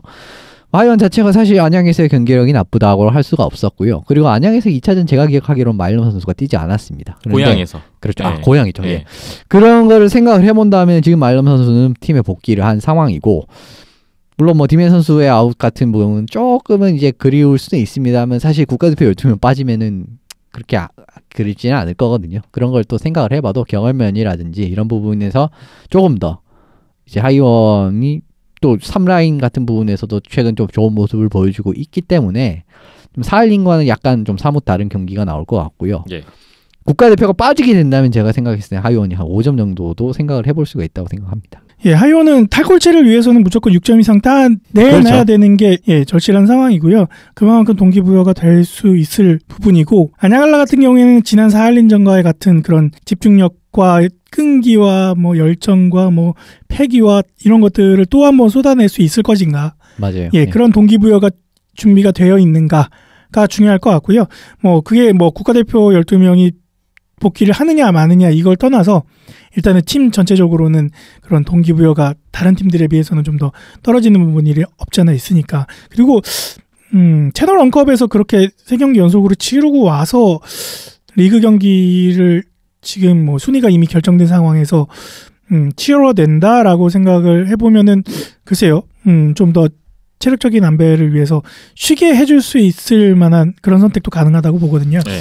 예. 뭐 지난번처럼 몇 달들만 또 한 경기 출장할 수도 있을 것 같기도 하고요. 예, 여러 가지로 뭐 물린 부분들이 있지만 하이원이 조금 더 힘을 낼 수 있을 만한 요소들이 많이 있을 것 같고 변수가 있다면 스카파니가 복귀하느냐 캐리를 하느냐. 못하느냐부터죠. 예. 예, 그래서 몸 상태가 어느 정도일지 컨디션이 어느 정도일지 뚜껑을 열어봐야 알 것 같아요. 네, 뭐 네. 컨디션이 안 좋아도 자기 몫은 하는 선수였으니까요. 그래서 스카파니와 뭐 트로이 멜람의 맞대결 누가 더 팀을 멱살 잡고 끌고 가느냐 그것도 볼만할 포인트가 될 것 같네요. 네. 일단 두 분은 하이원 쪽에 좀 무게감을 주시는 것 같네요.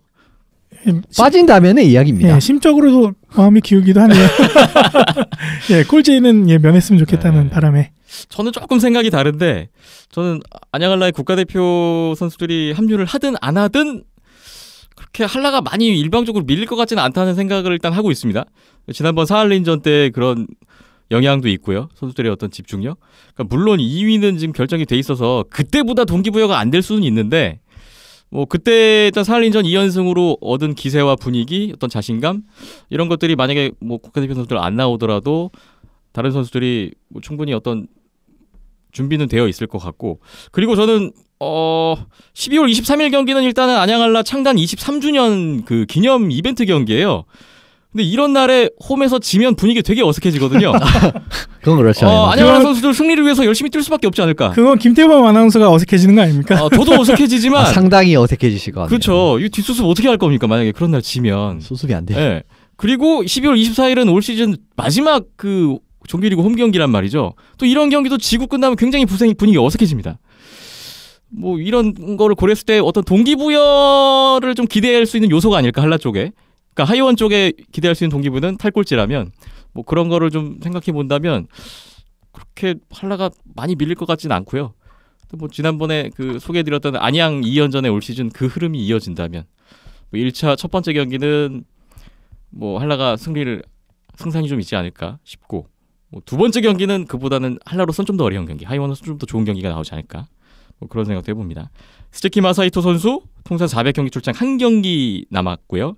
박우상 선수가 만약에 나온다면 4포인트를 추가하면 300포인트 달성이 됩니다. 또 한라의 곽형기, 하이원의 마이크 테스트휘드 선수는 통산 200경기 출장에 -2 이번 2연전 다 나오면 200경기 출장을 달성하게 됩니다. 자, 아시아리그 마지막 일정 많이 주목이 되는데 또 다음 주에 올 시즌 정규리그를 마무리하면서 정리해 보겠습니다. 오늘 127회 여기까지고요. 온더스포츠.tv, 페이스북 온더스포츠, 유튜브 온더스포츠, 팟빵 아이튠스, 네이버 스포츠 라디오와 네이버 TV 온더스포츠 열려 있습니다. 많은 참여 부탁드립니다. 다음 128회 역시 12월 26일 화요일에 녹음 예정하고 있습니다. 박힘찬 PD, 이현석 기자였고요. 저는 김태범이었습니다. 127회 함께해 주신 여러분 고맙습니다.